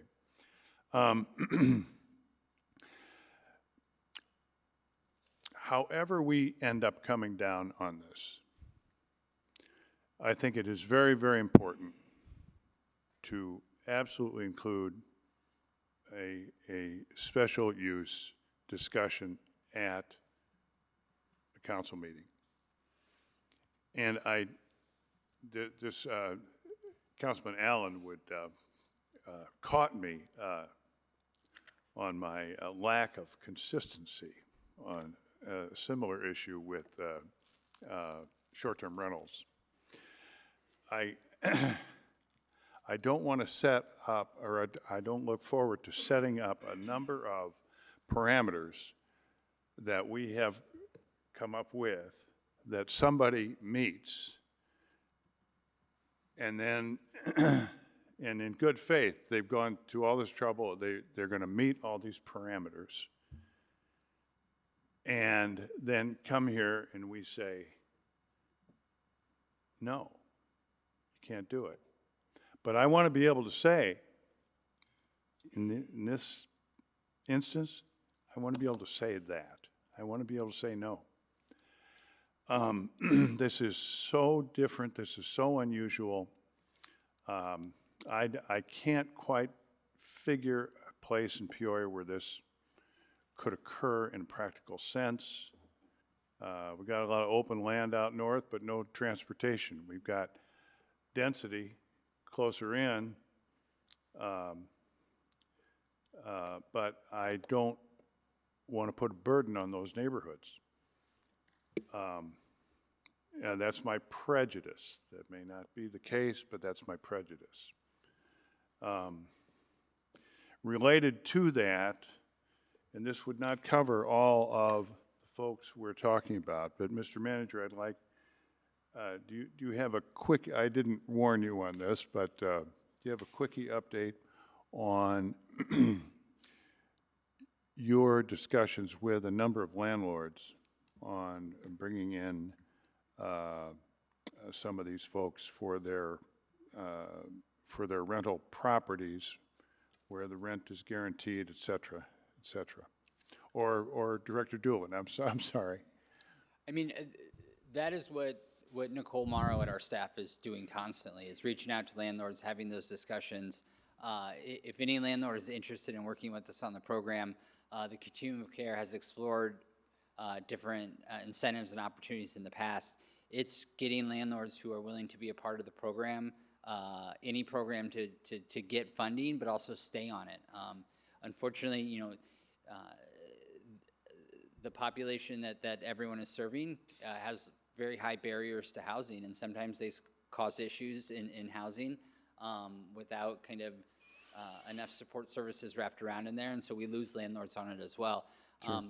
I think their effort was very, very strongly shown with being able to house 60 people through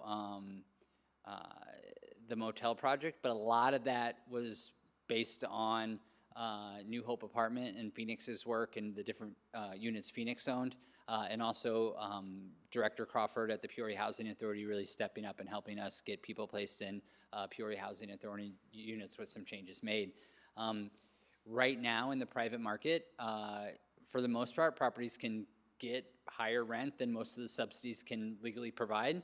So that really also adds a huge detriment to our social service providers in trying to find housing because the rent needs to be guaranteed essentially while people continue to improve their lives to be able to get jobs in the future. And a lot of the numbers set by the federal government about what can and can't be charged rent, landlords can get much higher on private markets. Okay, thank you. So it's not really working real well with private landlords. Correct. Okay, thank you. But if anyone's listening and would like to, please reach out to us. Yes, please. What occurs to me, and I don't know if this is practical or not, is that we don't have any, we reverse the process. We don't have any rules. Somebody brings us something, we have a look at it. This council says, I like it, I don't like it, whatever. If we do like it, then we change our rules backwards to accommodate this developer. If I fear the regular process, which says we set up all the rules ahead of time, somebody meets all those rules, and then they come here and we've got to upset the apple cart and say no, if we feel like saying no. Sometimes, I just don't think that, but I want this council to be able to say yes or no on any of these projects. I don't know how we roll that into a policy session, but once again, I do agree that we need perhaps a policy session on this, but at the same time, my number one preference is that this council gets the final word on these things. They're a great idea. I think they're attractive, but I don't know how practical they are for Peoria, Illinois. Thank you, Madam Mayor. You're welcome. Excuse me, Councilmember Allen. Thank you, Madam Mayor. Director Doolin, thank you to you and your team's work on this, and also thank you to you, Councilman Riggenbach. I know that you have been in a lot of these conversations, so we appreciate your effort and leadership on this. Based off of the verbiage that is in the current proposal, was there any conversation with our social service agencies that you've been collaborating with to incorporate some of their suggestions or language in this proposal that's in front of us tonight? We had we've had discussions with the Dream Center all along. I think specifically what we looked at with these changes are kind of what practices other communities have used and what we felt comfortable with as far as making sure if the project did come forward, we would get public input. At the policy session we had in June, I think that the social services agencies indicated that they would prefer it downtown. Obviously, this does not include the downtown area because that's B1. We felt that a lot of the shelters already that are currently in town, essentially what a tiny home village is a more independent living situation, but ultimately a temporary shelter with almost no barriers to allow people to live.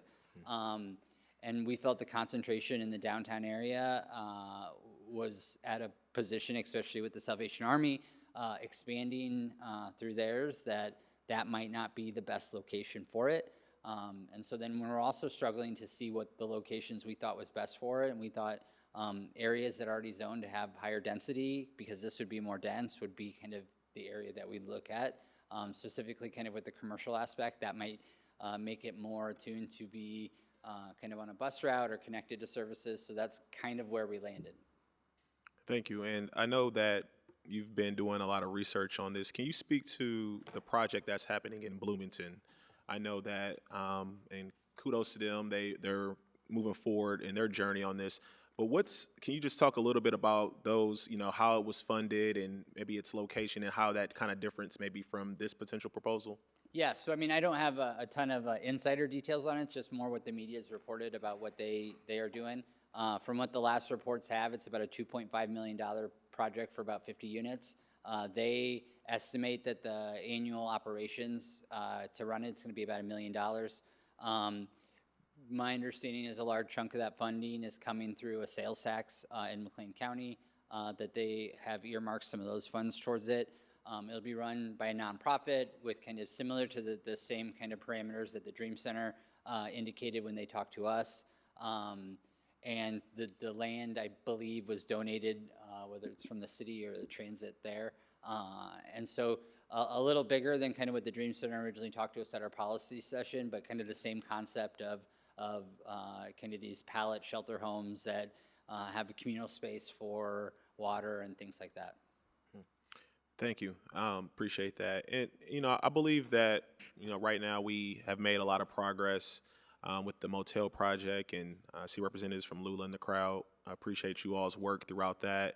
Appreciate the continuum of care and those consistent meetings, and we've been able to transition to 60 or so individuals into current housing, which is a win, but we do know that there are many others that are still unhoused. And we know before you know it, the weather will be changing and it'll be cold, and we'll be having some tough decisions to make here soon. I do believe that we do need to explore all tools to go in our toolkit to address this issue for our community. So I am open to the idea of learning more about what we can do with this potential variation here. As you take that back and you meet with our social service providers, if they have feedback or amendments or suggestions, we can have further conversation. Having my district council member hat on, I think we are going to have some hurdles of finding the proper location just because of how Peoria is geographically made up. I mean, outside of downtown, it is heavy residential, and I think that that's going to be a challenge for us. And so we may need to consider maybe doing this concept, but maybe diluting it in a way where we don't have large congregates of camps, and maybe they're more diluted. So now you maybe have 10 or, something along those lines. I'm just kind of spitballing ideas right now, but I look forward to just continuing the conversation. But I'm glad that we're at least looking at other opportunities because, again, this is a consistent issue for our community, and it's not going away no time soon. So we got to continue to keep looking at opportunities. Thank you, sir. Thank you, Madam Mayor. You're welcome. Councilmember Seer. Thank you, Madam Mayor.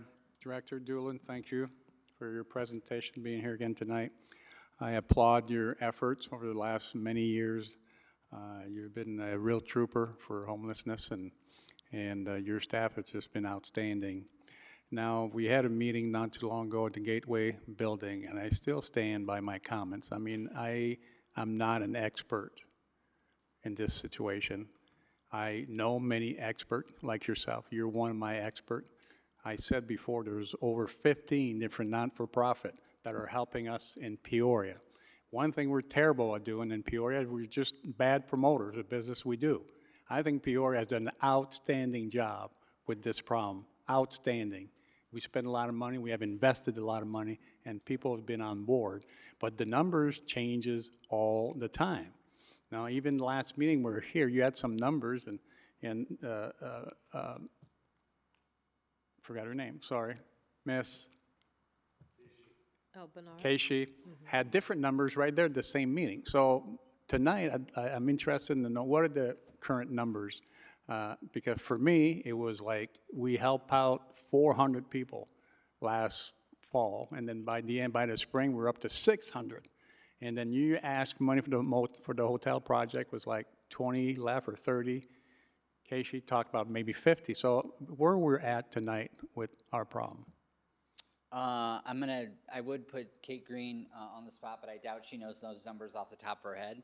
I think that the last email I sent maybe about a month and a half ago that had an update from Kate, had those numbers in it. I'm happy to provide that tomorrow back to you guys. I think some of the discrepancy in the numbers for the motel project, we were looking at the number of people we are tracking that kind of, at the time when we passed the additional funding is when we cut off new people coming. I think KSHE, through their efforts, they included, brought in additional people through their private funding, so I think that's where she got her number. Our number of specifically 33 when the project was over was those that were enrolled in the part we were funding. So tonight, if you're looking for direction, I have to agree with Madam Mayor and Councilman Euler, and I think Kelly said some word. I mean, we need more direction ourselves.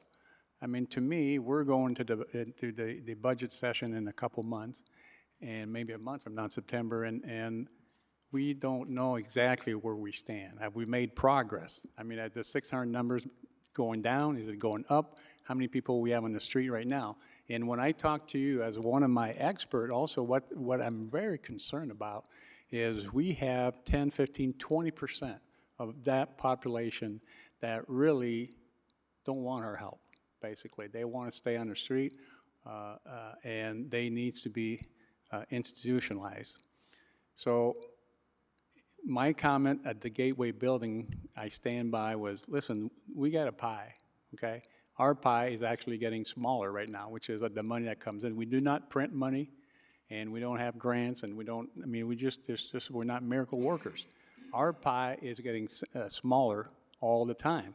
So to me, it's like, okay, last year we invested about $2.6 million, I believe, in some of these projects.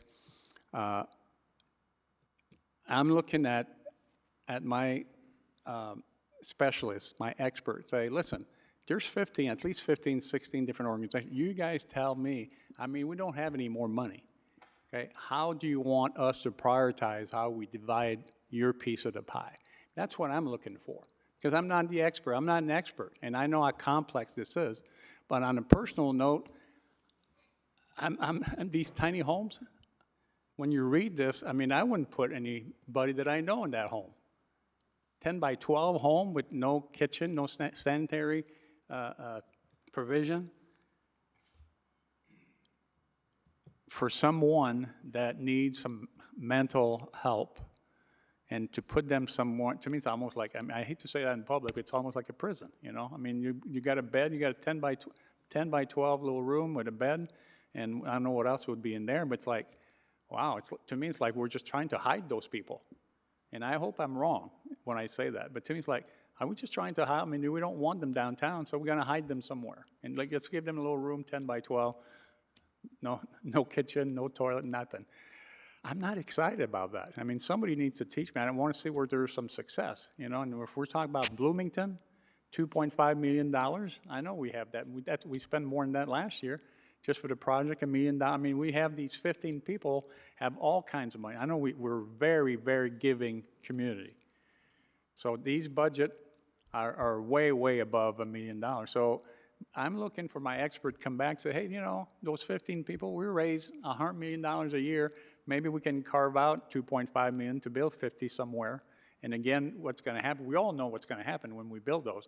Oh yeah, we know we're very giving community, but not in my backyard. I want to help those people, but not in my backyard. So let's be honest about what we're talking about tonight. So I'm not very excited about putting anybody that I would know in a small room like that, and then we're all going to get a bunch of phone calls, hey, this is a great idea, let's help those people, but not in my backyard. So I cannot give you any, I mean, it says file, none receive and file tonight, but I agree with Madam Mayor and all the people. We need to have some adult conversation about this because it's such a complex problem. But also, I want to make sure that the people we're helping are people, I hate to say that way, but they're people from Peoria. Because I want to have, I think it's unfair for taxpayers in Peoria to take care of people that are coming from somewhere else outside Peoria. So I'm looking for the expert to tell me, okay, we only have whatever we have, $2.5 million. Here's how we should carve out to help that population. Thank you very much for all the work you do, Mr. Dooley. I would want to have your job, but I know you've got a big heart for those people. Thank you, Madam Mayor. You're welcome. Councilmember Riggenbach. Thank you, Madam Mayor. Well, I think it's pretty clear if you're looking for direction, that there's a lot more to be talked about on this. Yes. And I think it's really important for us as a council to be as united as we possibly can be going forward, because this is something that we've been talking about for a long time, and as Councilman Sears said, we've invested a lot of money in multiple projects, and I think it's important for us, or important for me to keep in mind that the numbers aren't going away, and this problem seems to be systemic throughout the country. So we're not going to come up with a solution that houses everybody, but I want to get to that functional zero, I think is a word that I hear a lot, that we aim for that's our objective. And I think the building code changes are pretty logical. And I would just quickly add that the tiny homes, if you look at the communication, these are not going to be long-term housing solutions for anybody. This is typically an emergency housing in building codes and contains only basic shelter elements without provisions for cooking and sanitation. And the one example we saw from the Dream Center included a commissary, if you will, that there was a place that meals would be provided. There was a place for showers and sanitation. So that's the stuff that I apologize that I have been trying to educate, to get as much information gathered, and I probably haven't shared it all appropriately. And we need to sit down as a group and figure out what we're comfortable with and how we want to move forward.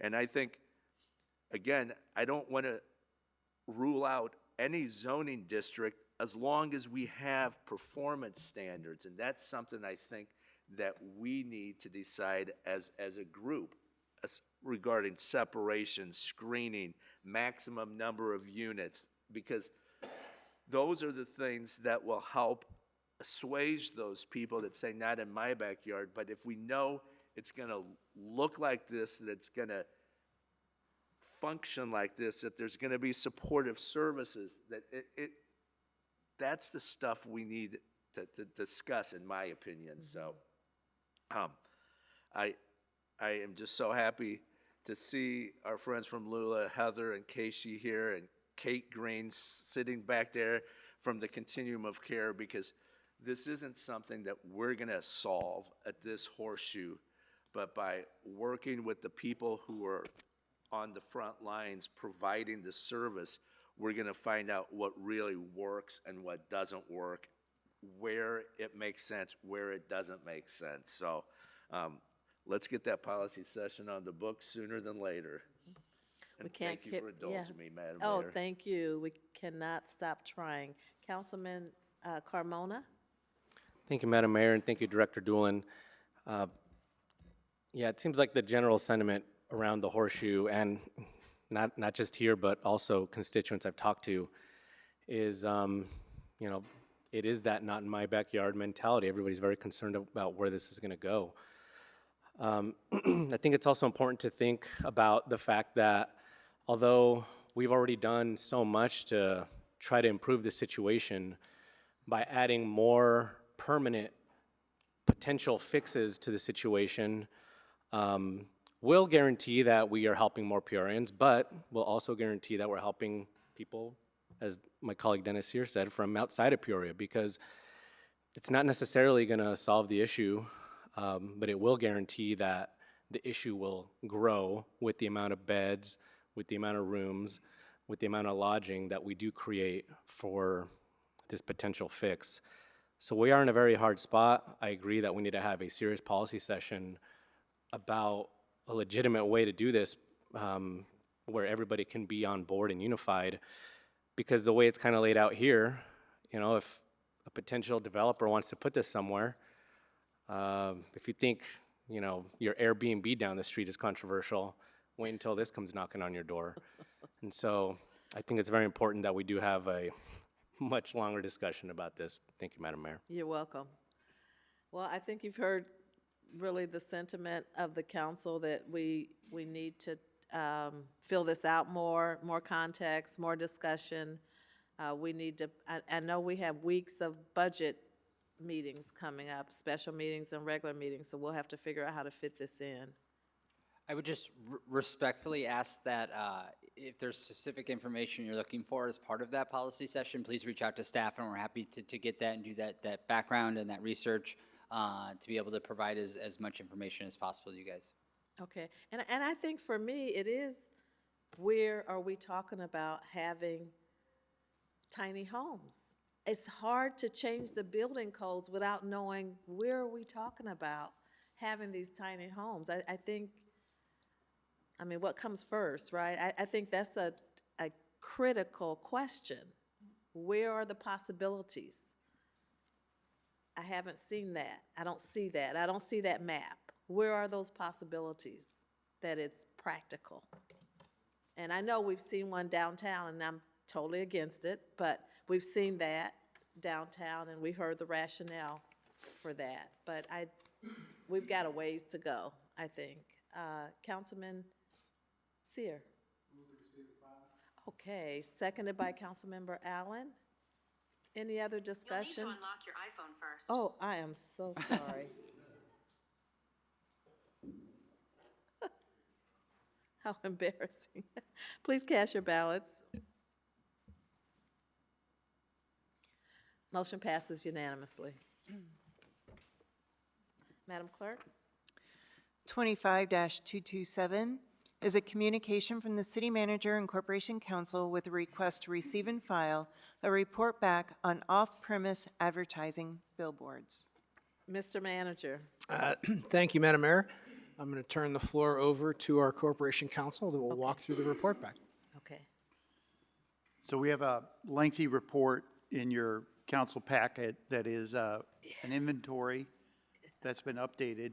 I'll just point out that there is in the table of contents, you'll see that many of a number of the locations is on red font. Those are items that were in the original inventory that have since been removed. And so if you're curious about that and how this works, each of these locations is noted first by a red dot on a map, and then the next page includes a photograph of either or both sides of the actual sign, as well as the general information about the owner, property owner, if the sign and property owner are different. And then most of our signs are legal non-conforming. So how does a sign become legal non-conforming? The council has changed the code of where these signs are allowed. And for a number of different reasons, almost 90%, I think, of our signs are legal non-conforming.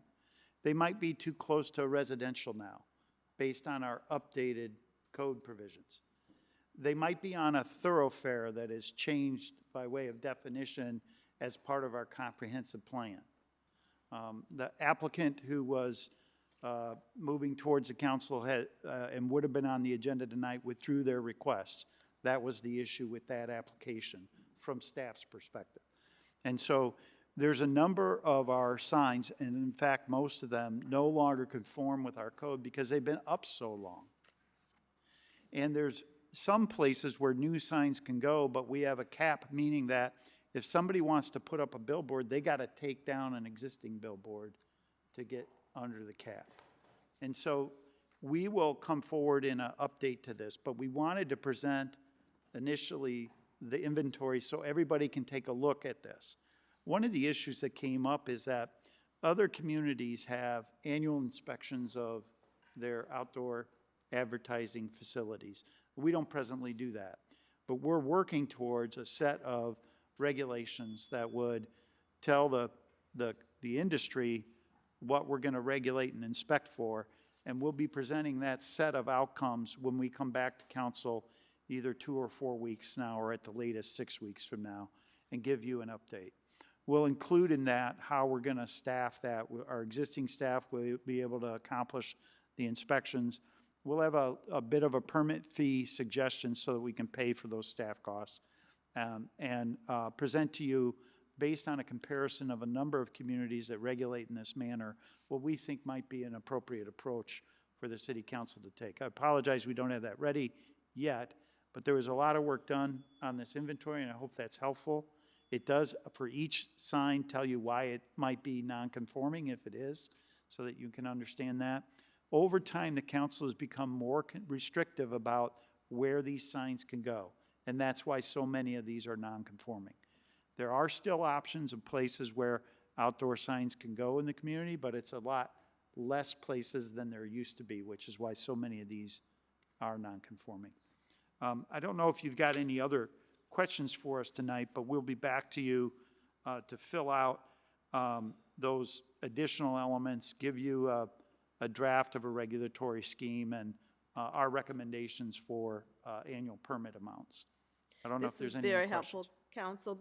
So there was an item that came to a prior council meeting where staff had recommended to deny, I think, a waiver.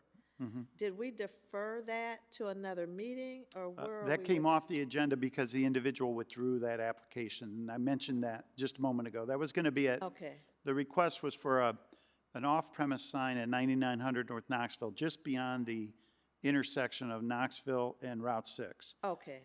That would not be, that sign doesn't conform with our present ordinances because it's not, it's not a major arterial there.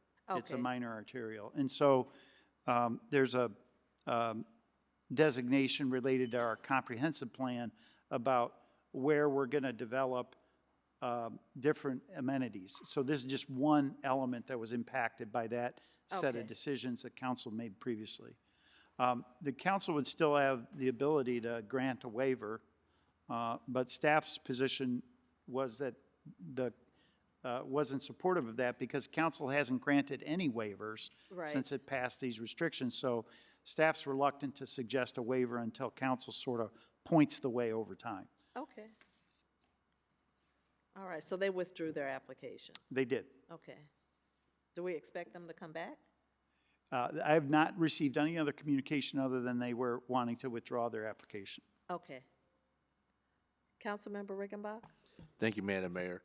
When you come back, Corporation Council, if you could include a Cliff Notes version of what our current ordinances are in this regard. I see references to monopoles and double stacked and whatnot and landscaping. So if you could just give us an understanding of what we currently require, and then that'll give us a better understanding of how far off the mark these are as well. So that would be helpful. Thank you. Thank you, Madam Mayor. You're welcome. Councilmember Kelly? Just a minor question. First of all, I appreciate all this information and the fact that you're going to be coming back with more. Just an oddball question. Why monopoles only, or what's that about? Why not two supports? Or is there a reason that you know of?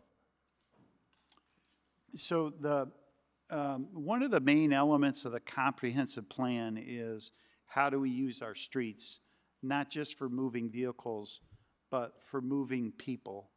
And the monopole is easier to fit into limited areas, but still allow for bike paths, pedestrian paths, those types of things. And so it's part of this comprehensive plan of creating a set of rules about how all these different things fit together in limited space. So the monopole's part of that. Okay, we'll talk. I want to thank Josh Nathan, who was the planner who put together this comprehensive report, because I don't want to receive those compliments and not direct them to the right place. So thank you very much. Thank you, Madam Mayor. You're welcome.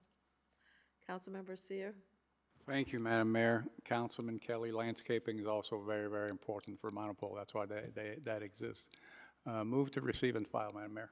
Seconded by Councilmember Allen. Any questions, comments? Please cast your ballots.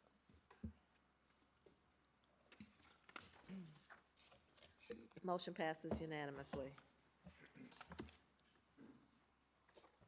Madam Clerk? We are at unfinished business. Nothing? Then we would be on to new business. Is there any new business? Councilmember Kelly? Thank you, Madam Mayor. I would just like to remind the council and the public, we lost a long-term contributor to the city recently, Bernie Goitine. He was on the Transportation Commission, and Bernie taught economics at Bradley.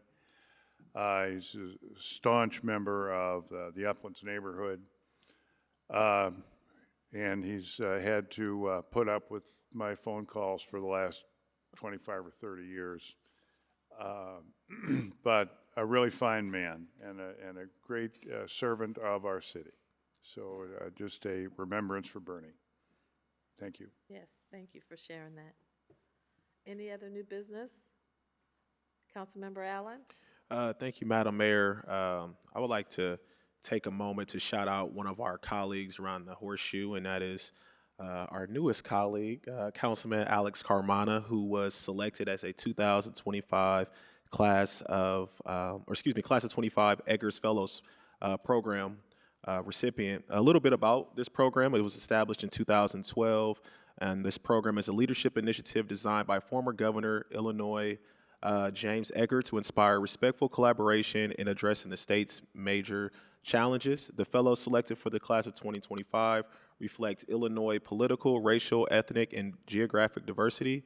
They included elected and appointed officials from all levels of governments, leaders of not-for-profit, labor organizations, and individuals who are influencing public policy in the business world. So I just want to give you a shout out, sir. Congratulations. That's a major honor. Congratulations. Any other new business? Okay, Madam Clerk. We are at citizens' opportunity to address the city council. I have two cards. The first is Miss Jacqueline Brown. Jacqueline Brown, she's still here. Carrie Alms.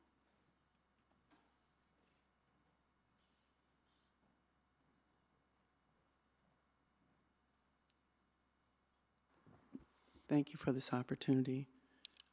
My name is Carrie Alms, and I'm concerned tonight about how the 25226 was queued up, because it's really not a receive and file item if the council were to have taken action on the staff recommendation.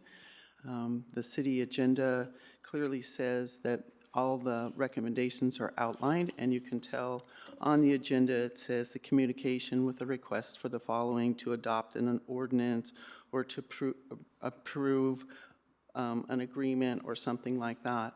I would ask that there would be more care taken, and that perhaps the language that could be used the next time when a report back is, instead of with a request to receive and file a report back on, it should be with a request for direction on a report back. That seems more transparent, because if I were to take the time, and I have before in the past, and have gotten back opinions from the Illinois Attorney General, that would have failed the Open Meetings Act. Additionally, your card here requests that someone put their address, their city, state, zip, and telephone number, which is a violation of the Open Meetings Act. If you're going to include that, perhaps you would want to put another asterisk that says optional. About the tiny home village, I'm very excited that you're going to have another policy session, and I would ask that perhaps you've talked to staff, you've talked among yourself, you've talked with social service providers, but you haven't talked to any of the neighborhoods. And Mayor Ali, I would like to tell you that my neighborhood will be one of the areas that it will predominantly be in. Most of the residential area, property in my area is zoned R6 or R7. So when you do your policy session, perhaps you would consider asking staff if they would provide you a current map of the transitional housing. Most of the transitional housing in the city of Peoria is located in the North Valley or downtown. We're already saturated. We cannot keep trying to reweave the fabric of our neighborhood when we have many people that we as neighbors continue to reach out to and try to support. Councilman Zier, it's not a 10 by 12. The Dream Center's proposal was for a 7 by 10 room. 70 to 80 feet is about the standard size of a prison cell. On that map, that was a 50 by 250 thing with communal bathrooms. And I get that it's more expensive to put a bathroom or a shower. I've looked at some of the tiny homes in other places. They're much bigger. It's probably more transitional housing than transient housing. But I would just ask you, if I was on a parcel that was 50 by 250 feet, and the bathrooms are at the 0 mark, and I live 250 feet away, and perhaps I'm sick, or perhaps it's icy or rainy or snowy, I'm going to really have to traipse 250 feet to use the facilities? I've just been an advocate for people in my neighborhood and people that have less, just that we think about them. We want to provide them dignity. We want to get them out of the thing. But I've also heard word on the street that there are other plans out there that may not be considered because they may be a bigger price tag, okay? So we need to also think about something is not always better than nothing. C.J. Summers, who used to have a great political blog, he came up with that saying for Peoria: something is better than nothing. Once we do something and it really isn't the right thing, and we shouldn't be on the sidelines forever, but once we do something, especially with such a significant issue as this, and we're talking about human beings, we're talking about the human beings that are unhoused that we're trying to help, and we're talking about the human beings that live in neighborhoods that are trying to help others but also trying to have their life. We really need to have a very big tent and get everybody together and get their input so we can really come up with the best solution that helps Peorians. Thank you.